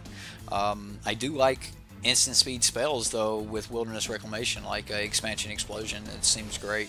I don't know if I would go so like all in on cards like Electro Dominance, but a couple copies of Electro Dominance might not be that bad. I also like the idea of Wilderness Reclamation with cards like Nib Mizzet or cards like Thousand Year Storm, as long as you can instant speed storm off. So there's a lot going on there. There's a lot of options if you're going to be using Wilderness Reclamation. So just toy around with it, proxy up a bunch of different styles, and just try to take it from there. You're going to work off the popular gate stack and try to make a slightly unique version. That's probably a really good line to take on it, right? You've been walking on the treadmill for a long time while you watch the stream. That's awesome. That's awesome, Mr. Sullivan or Mrs. Sullivan. I don't know, but that's. I think that's a good way to go about it. Just because you don't want to play the top tier deck doesn't mean you can't take some pointers from the top tier decks, and I think that's a good way to go. People get too nitpicky about archetypes. I know a dude who got uppity about you running White Weenie, even though your list was nowhere near the meta version of the build. It's an archetype, not a deck, right? And you can take a top tier deck and tweak it the way you want it. Like you can take a top tier deck and make it yours. Give me time, Madness. Give me time. There's pros that only do that. You love the idea of making unique versions using popular strategies to fill in the gaps.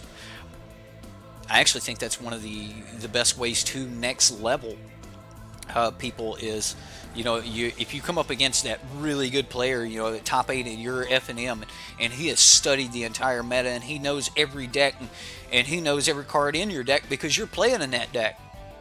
Except for those 4 cards that you put in the deck that nobody else knows about but you, and they're going to blow his mind. They're going to catch him completely out of nowhere, right?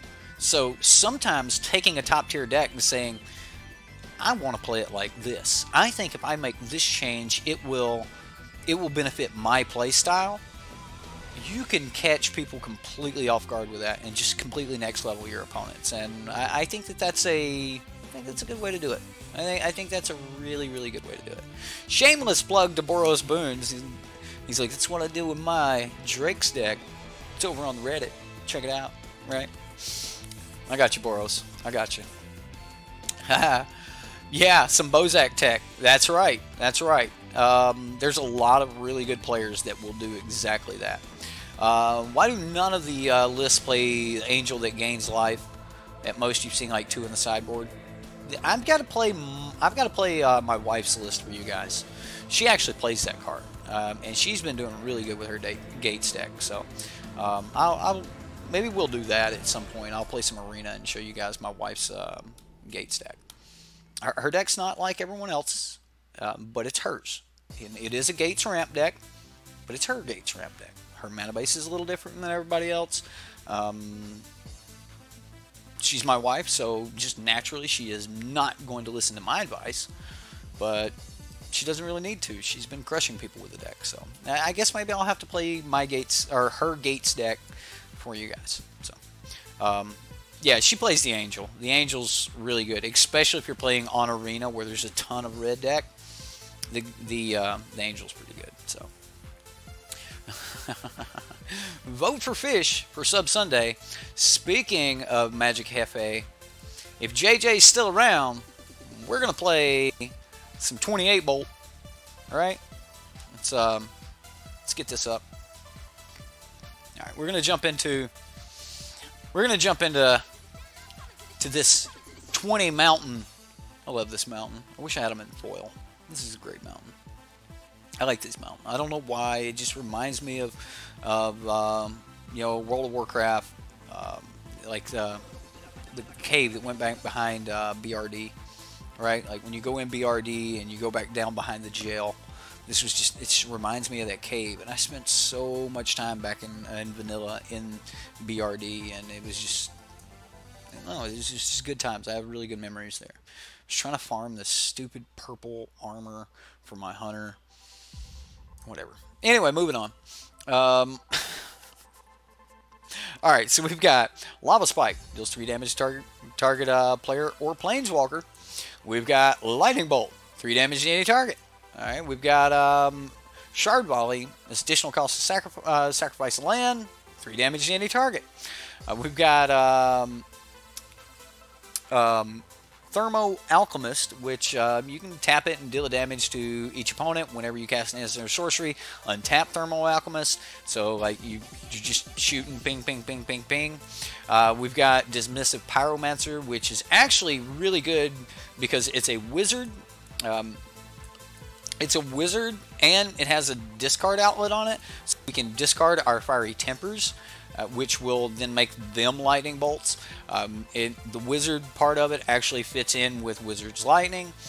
Same thing for Vishino Pyromancer. You know, another wizard, and you know, activates Spectacle, which is really good with Scare the Critics.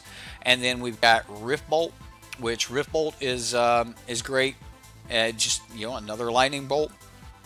The card that I think's missing out of this is also a new card. Probably should be in here is Light Up the Stage. I think Light Up the Stage is in a really, really good spot and giving you that extra card draw. It seems to be really, really good. Let me.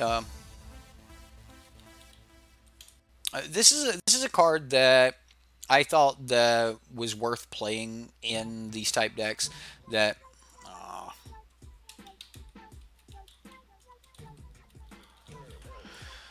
Alright, so Shrine of Burning Rage.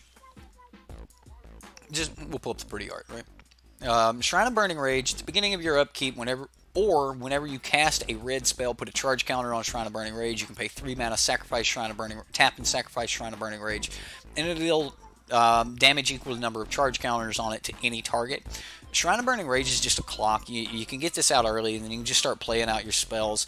And then by the time you have 0 cards left in hand, your shrine has already done like a ton of damage. So, like, I really like this in my burn decks, my modern burn decks. I'm not huge on modern burn, but I've played a few of them, and I like having Shrine of Burning Rage. I think that it gives you a lot of reach in the late games, and I just kind of have a fond memory of Shrine of Burning Rage. Alright, so also, surgical extraction in the sideboard. We've got some rending volleys here, which will deal 4 damage to target white or blue creature, and it cannot be countered. Lava Coil might be better, right? I get that, you know, it's a 1 mana card, and it can't be countered, which is great against blue, but Lava Coil could it actually be better or more useful. You could also get away with, like, maybe running Roast, but Roast isn't going to hit anything in the air. So, surgical extraction, we've talked about this card in the past. You know, you're rarely ever going to miss with this card because you're targeting something that's in the graveyard, and it'll help you, you know, make sure that.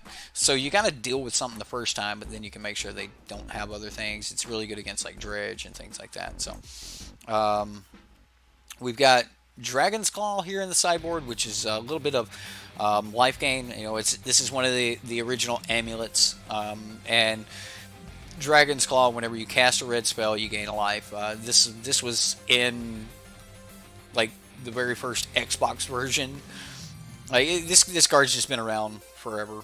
All right, we've got a Braid, which really good card, dealing 3 damage to target creature, or we can destroy an artifact.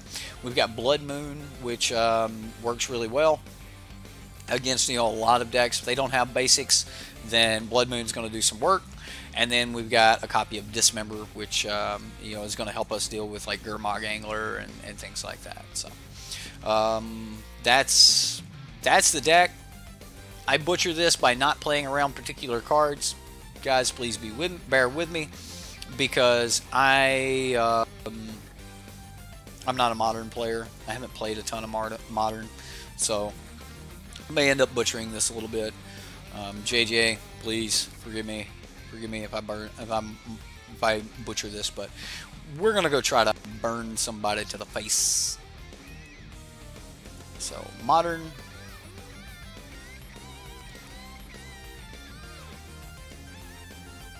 .28 bolt.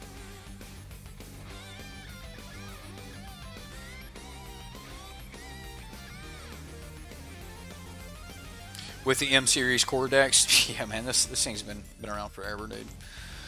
Erg. Well, I mean, we can suspend Rift Bolt. We can do some other things. Can we keep a 1-land hand? I mean, if we get into another land, then we're looking pretty. I don't want to mulligan. I'm going to keep. We're on the draw. Jank, go.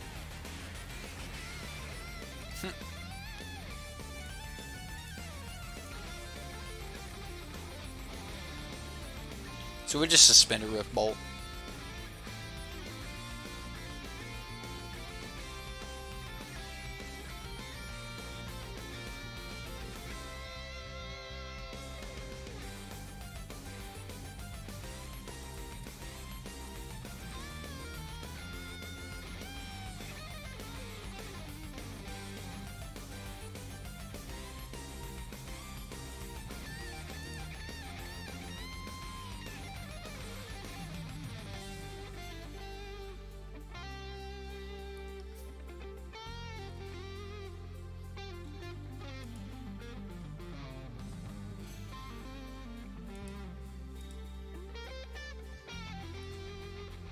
Okay. Resuspend Rift Bolt.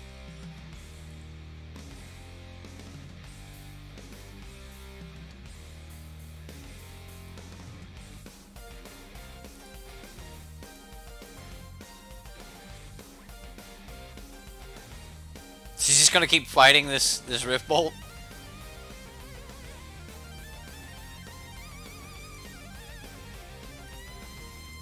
Alright, we'll suspend another Rift Bolt and pass.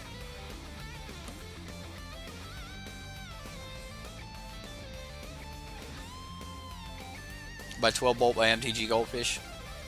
Cool.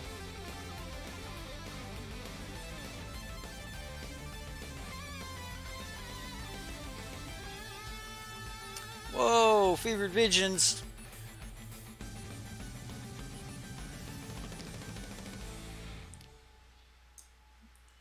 Fevered Visions. It's awesome. Okay, I love that card.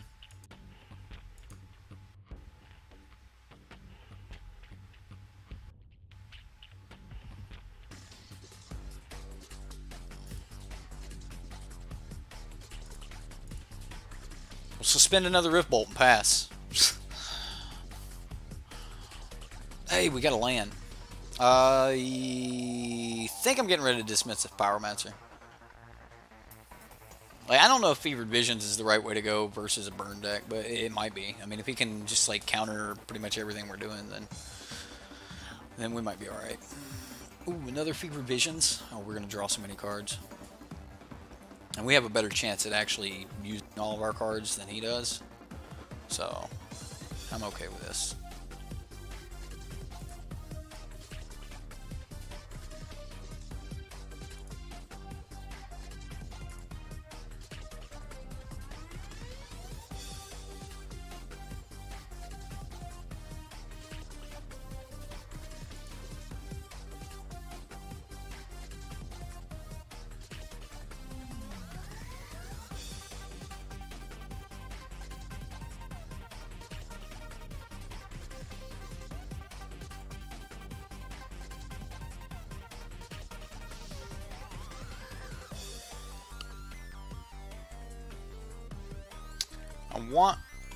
I just want a Virashino Pyromancer this turn.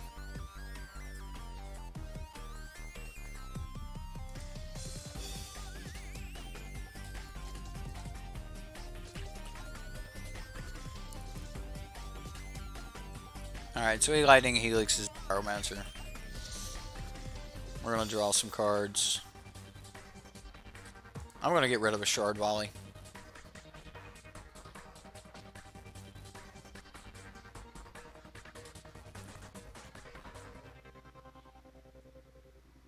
Next turn we'll probably get rid of like Wizard's Lightning or something. He might be able to burn us out with this Fevered Visions. Howling Mine. Wow.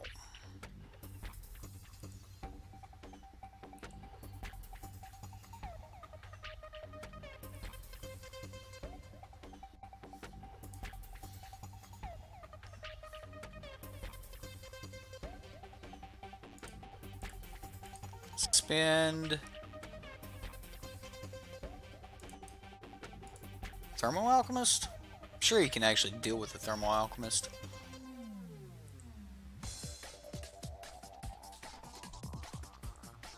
Path to Exile? Yeah. Give me more land. Draw a card.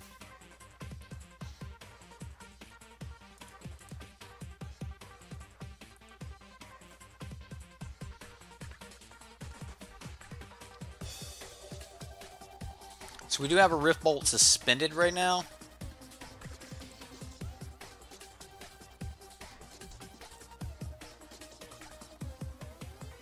Fevered Visions. What a thing.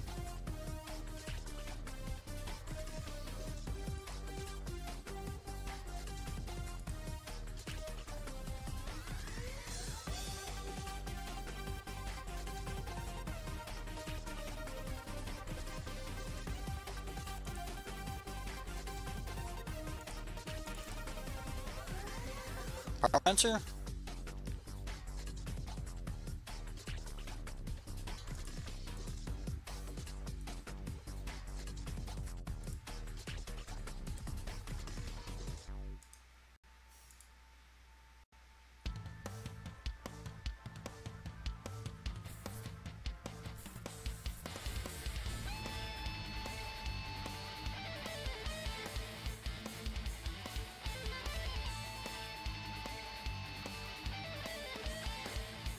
We'll see what he does. I mean, he's got 7 cards in hand. He's got 6 mana on tap. There should be a ton that he could do.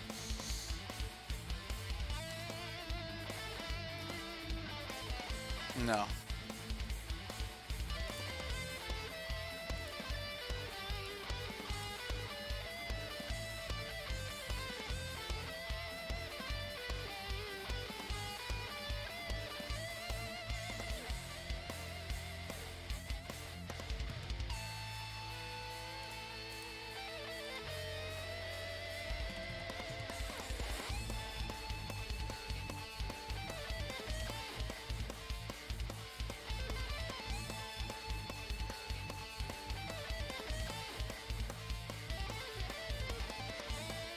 Problem with FIFA, we normally only play one land per turn, so that becomes a bit of a problem.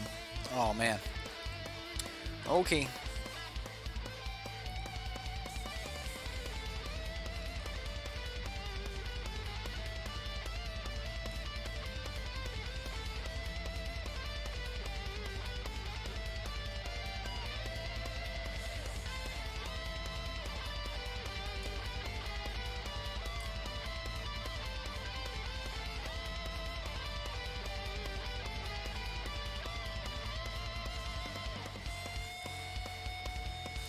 Well, that beats Leyline of Sanctity. We can't play the Virtual Power Master, we'll just target ourselves. Can't burn him.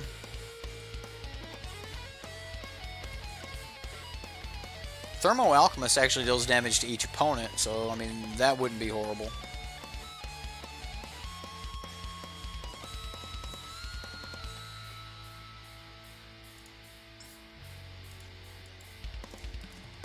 Just gonna lightning strike myself and go on to the next game.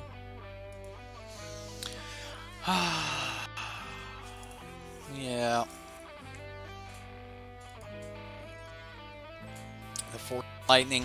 Right, alright, so I think Blood Moon's okay here.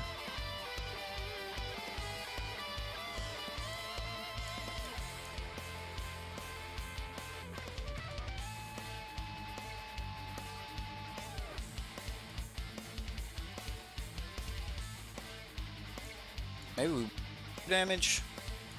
Let's roll like this. Just bring in Blood Moon.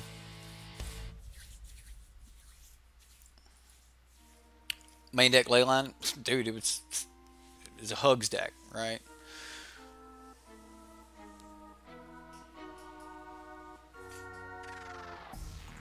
Instead of paying Force of Lightning's mana, you can pay 6 life.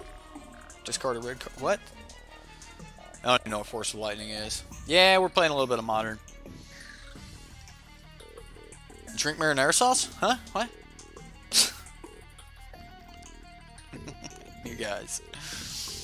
I'll keep.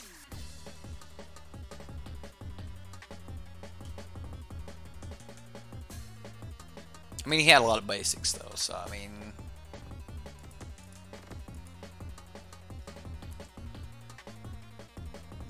We'll suspend a Rift Bolt and pass.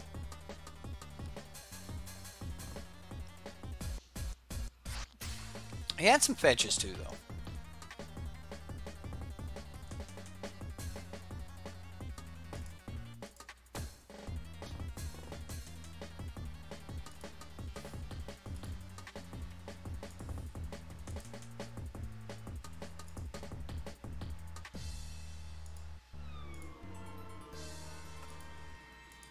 Have you thought about Vexing Devil in the deck?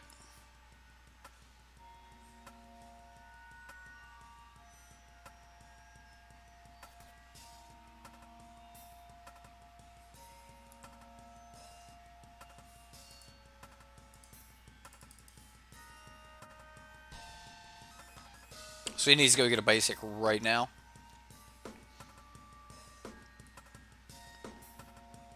And then he needs to counter this Blood Moon with something other than Remand.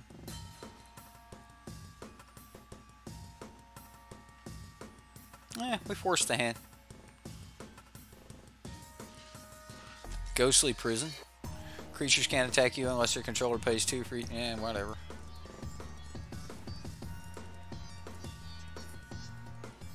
I don't see any point in waiting on this.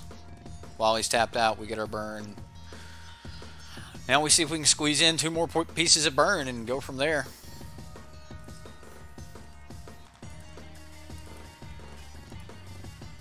I mean, he's got some basics, so I mean, he should be alright. Right, he can still get his ley line down.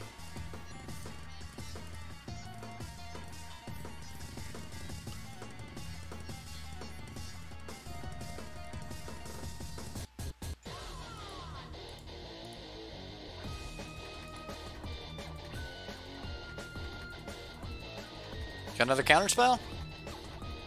No? No counter spell? Okay.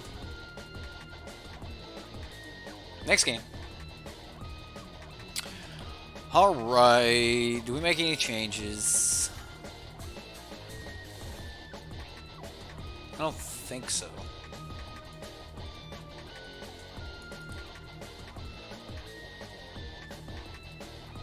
Yeah, Vexing Devil seems like it's okay.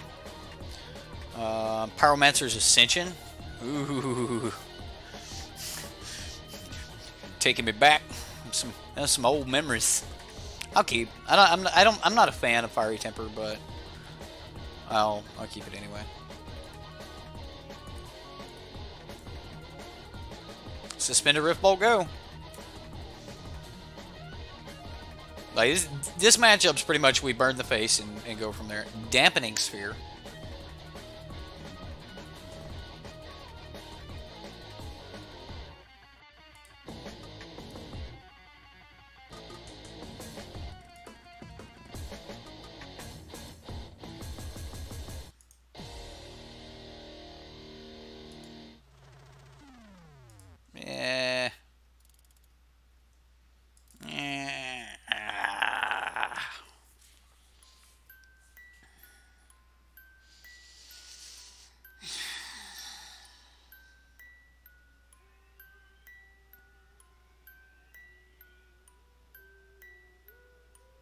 Two mana bolt, go.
And then we pay 4 mana for the Wizard's Lightning next turn. So, it's not horrible.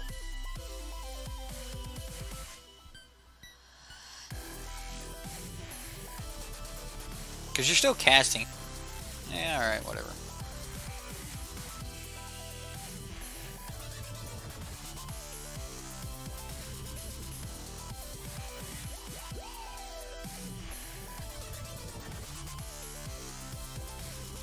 Got me.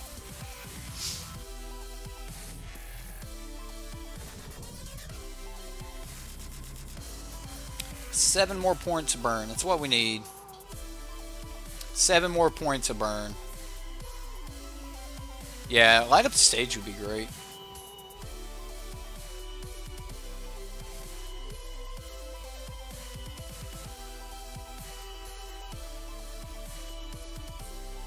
The problem with our opponent's deck is he's not actually drawing a lot of cards, and that could bite him bad. Just a Jace. Is he about to play a Chase? Celestial Colonnade. He's getting in now. Oh, he's getting in now. Alright.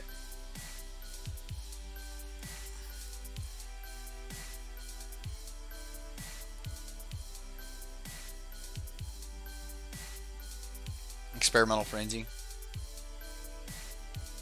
I like Light Up the Stage. I think Light Up the Stage would be really good in this deck. I mean, Experimental Frenzy would probably be really good too.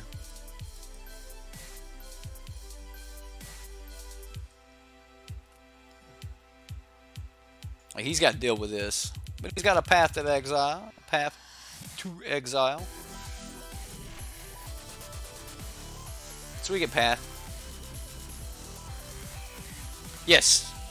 So, no, suspend is not cast, but then you cast it from exile the next turn, right? You're not casting it when you suspend it, but then here I'll pull it up, right? All right, so rather than cast this card from your hand, you may pay 1 red and exile it with a time counter on it. At the beginning of your upkeep, remove a time counter.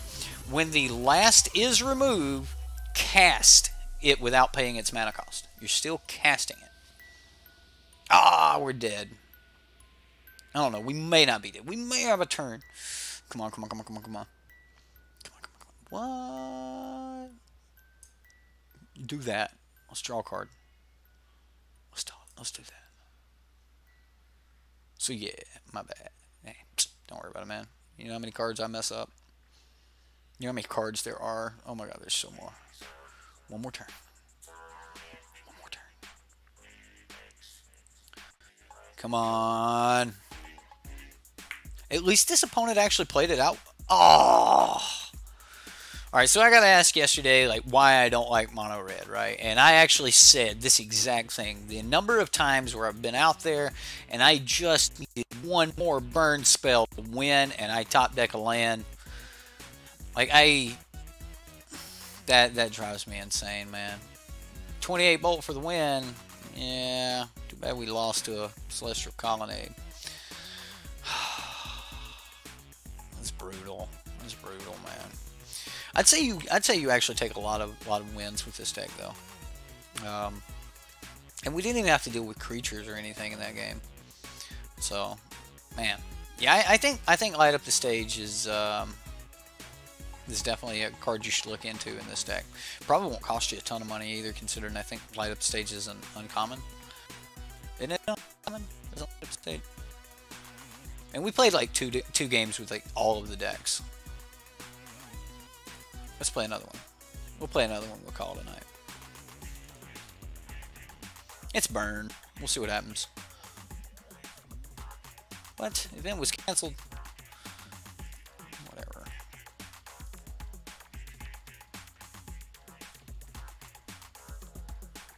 Doing this name thing wrong.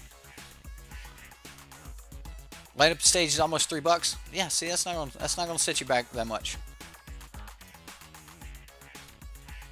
All of the sideboard cards are open. It's not actually yours. Okay. Light is about... I can't believe Light Up... Like, these uncommons are like $3 a piece. That's crazy. I didn't realize there were that many $3 uncommons. I mean, doesn't that bring the price of a pack up? Right? So, might be worth it to snatch some more packs. Smash to smithereens. I don't know if you need smash to smithereens when you got a braid. Yeah. Maybe we'll get a Death Shadow matchup. Then maybe. I'll keep this hand. I mean, it's multiple shard volleys, but it's not horrible. And we're on the draw, so we get even more cards to burn with.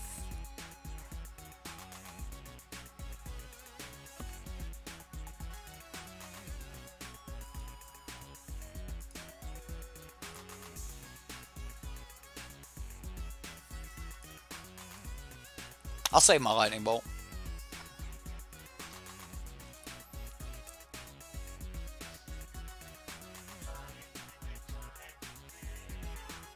MTG Barbecue, man, this was what was asked of me from my patron. He wanted me to play his son's Modern deck, so that's why I'm playing Modern.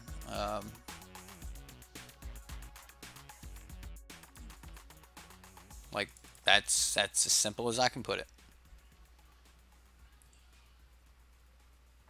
Fatal Push was a mythic uncommon. It was, like, the rarity on Fatal Push was a little bit crazy.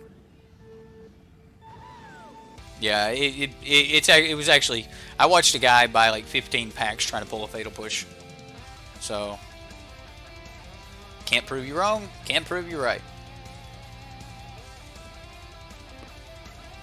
Like you might buy 2 packs in a row and get fatal. I mean, I bought a whole box one time. Hey, speaking of which, I bought a whole box one time trying to get a Snapcaster Mage, and then bought a fat pack and got 2 Snapcaster Mages out of it. So I mean, psst, randomness, right?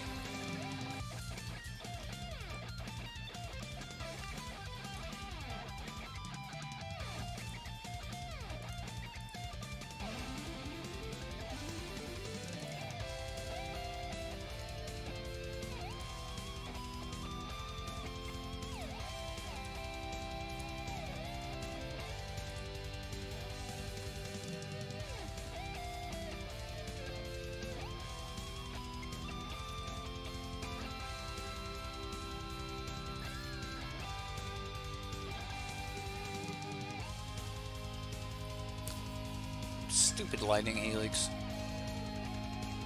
Is this the Young Pyromancer deck? It's like Gary Thompson's deck. I like this deck. Lingering Souls, Young Pyromancer, all the other good things.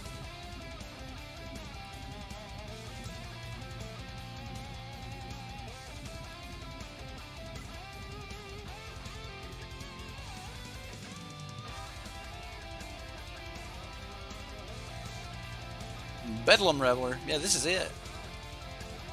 Mardu Pyromancer. I love this deck. It's such a good deck.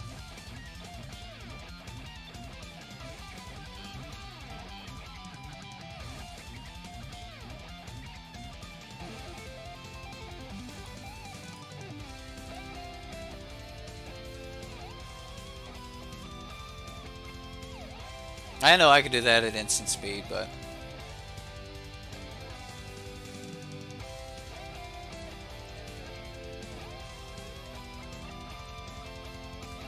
there goes my lightning bolt.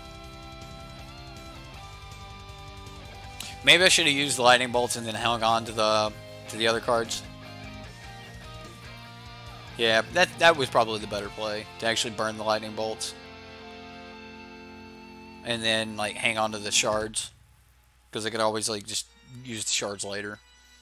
Yeah. Yeah, that's probably my bad on that one.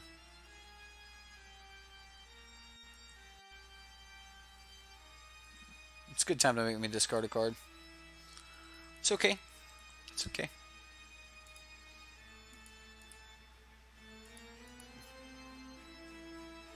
I'm just going to top deck another bolt. I'm just going to burn you anyway, dude. That's it. We're just going to top deck a bolt. My luck, we get like Young Pyromancer, or Virashino Pyromancer. Come on, bolt. Yeah, whatever.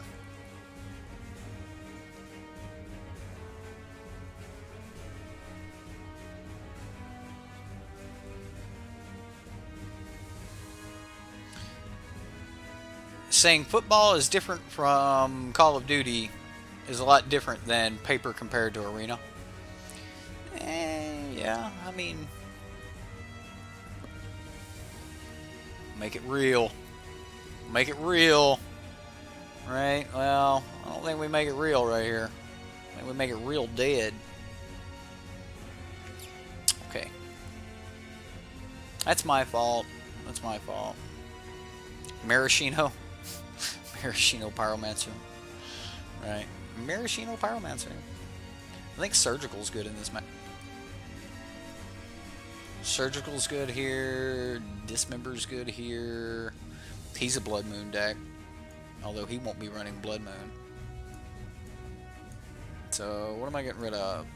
I don't like Dismissive Pyromancer, and I'm not real fond of Fiery Temper. So, I'm going to run these. Yep. I'm going to run it like that. I'll keep the Thermal Alchemist and the Pyromancer. So, you want some cherries now?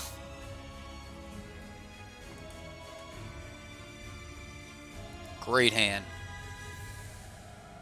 Yeah, it's okay. I mean, he's gonna like try to turn one faceless. Yeah, we'll leave that on top. Might need it. Suspended Lift Bolt and go.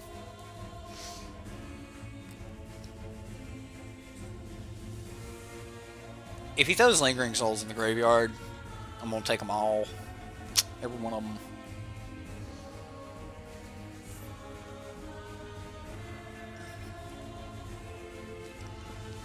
I'm sure we lose Surgical Extraction here.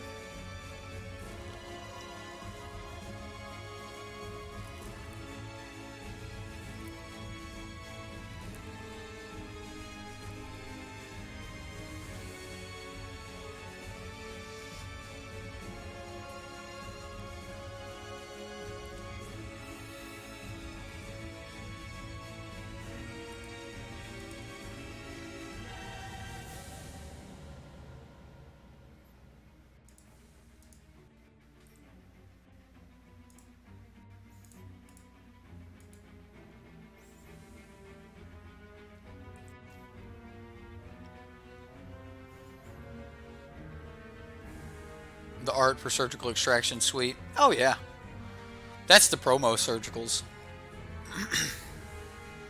God, those things used to be worth so much money. Probably still are. Lava Axe.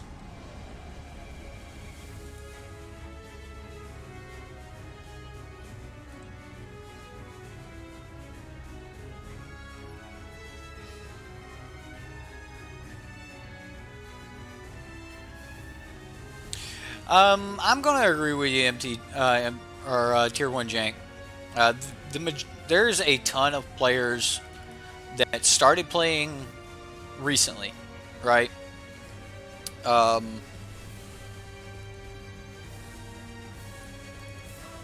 And since those players just recently started playing,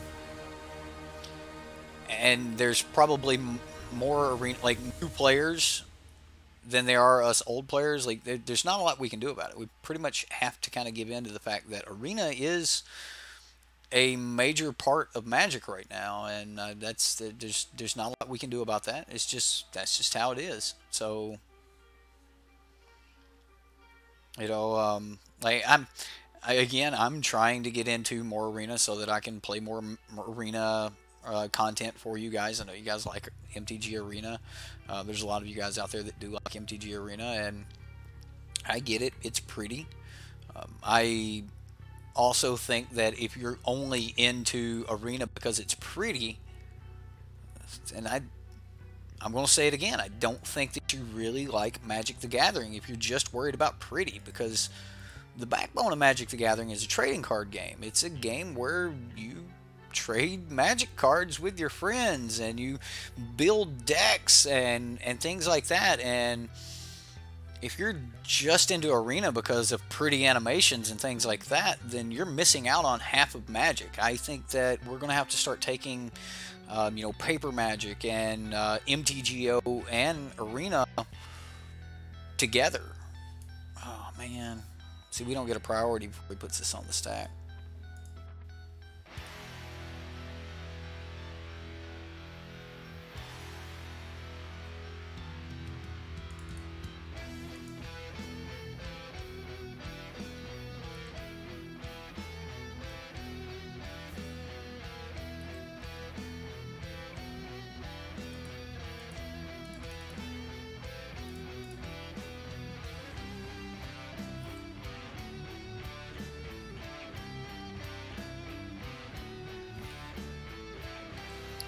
See, that's me. I like Magic in general. I like Paper Magic.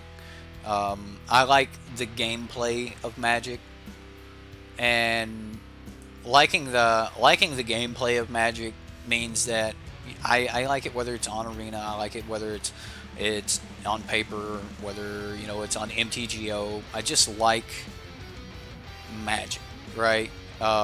And what?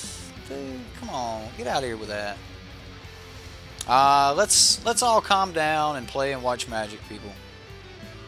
All right. Well,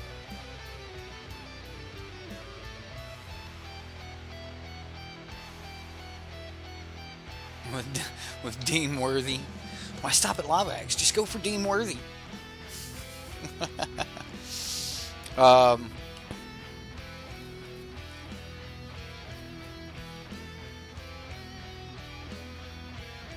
This young Pyromancer deck is just it's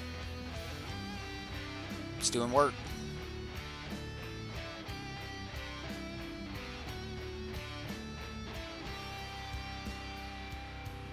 You wish there were more accessible competitive events, right? One of the most fun periods of my Magic career was being in Arizona, Phoenix, Arizona. There's a ton of PPTQs, and just chasing the PPTQ circuit. You know, you're playing against some of the greatest players in that region, and like the high level of play is just wonderful. I queued for regionals twice, so I mean that was great. Got my Snapcaster Mages, you know, my alternate art Snapcaster Mages, that sort of thing. Ended up selling them, but still.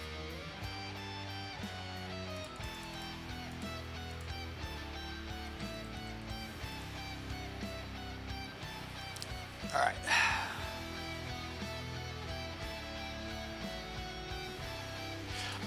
So I know a lot of people don't like Rudy, but there's also a lot of people who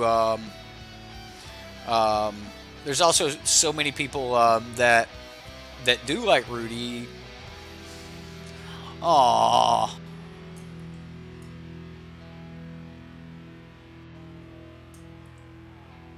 We just lost. I have to kill that. And if I have to spend a burn on that, that means we're dead.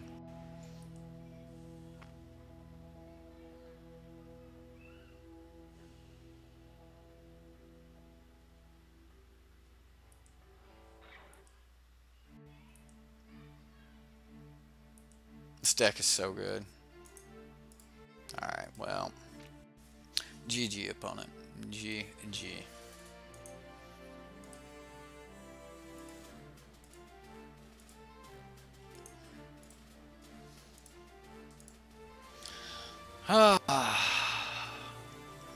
He hit us with Campbell's Chicken Noodle Soup.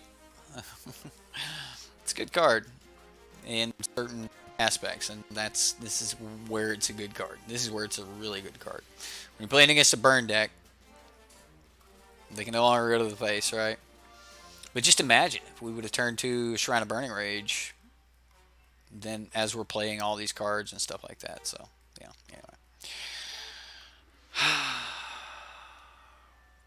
In Canadian Highlander, yeah, it is pretty good in EDH. So, all right, I think there was a lot of comments, you know, for this deck, cards that could be put in this deck. This thing about burn decks, you know, your card quality is not the greatest. You've got a really linear attack plan in most situations. So yeah, that's one of the things you're going to run into. I mean, you're going to get some free wins just because, you know, there's certain decks out there that just can't deal with it. But there's also decks out there that can deal with it fairly well. As far as, yeah, light up the sage, definitely a good inclusion to put into the deck. I'm not a fan of Fiery Temper, which if you take Fiery Temper out of the deck, then Dismissive Pyromancer needs to be removed. If you had access to Young Pyromancer would actually fit into these decks. If you have access to Monastery Swift Spear, it would fit into these decks. You know, there's a lot of options that you could put into these decks. So I mean, that's just something to think about. I would try to increase my wizard count. I get that Thermo Alchemist is a decent card, and you know, there's going to be times where you get this off and you just, you know, ping. But there's also other cards that just whenever you cast an instant or sorcery, it'll just deal 1 point of damage to the opponent, and you don't actually have to do the, you know, tapping, untapping thing. So, you know, there's other options there as well. But the Human Shaman doesn't really do much for the synergy of the deck. So, all in all, the Skewer work here, Skewer the Critics, yeah, we didn't have any problem casting Skewer the Critics. So, Skewer works. Skewer's really good. I mean, especially when you come off of a Rift Bolt and you've already suspended a Rift Bolt, and then you're casting it off of Suspend. and then you've already dealt the damage. You've also got Virashino Pyromancer, which works as a great 3-mana play with you know, your Spectacle cards. So like I don't think that Spectacle's bad at all in the deck, especially with Virashino Pyromancer. Pyromancer may be a little bit weak, but it's also not that bad. I mean, there are going to be some decks out there that just completely hose this. Basically, anything that's running Leyline of Sanctity. I think that's it. Isn't that the white Leyline? One of the white Leylines. Anything running that has a really good chance of just stopping you outright. At that point, you have to go to a creature attack style, you know, beat down, that sort of thing, and then that's not going to do a lot of good for you. So, but yeah, that's actually going to do it for our show tonight as well. So I appreciate it for anyone that has smashed that like button. If you haven't smashed the like button, go ahead and do that. If you have already done it, then please don't do it again, because it'll take it away. If you like the content in general and you haven't subscribed to the channel, then definitely consider subscribing to the channel. For those of you that want to get in on the Patreon games, this is something that I do for my $10 patrons. We have a few of those. We don't have that many, but we have a few of those. And if you want to get in on it, I'll be more than happy to run a deck for you each month. So that's 3 decks a season that you could get played. If you want it, then we'll give feedback on that. If you don't want feedback on your decks, then, you know, whatever. We'll just play them. And you know, most of my patrons know that, you know, if you need me for something, then you can actually just contact me. You help support the channel, and I'm going to do what I can to help support you in Magic. So, like, subscribe, awesome channel and community, right? Yeah, do that thing.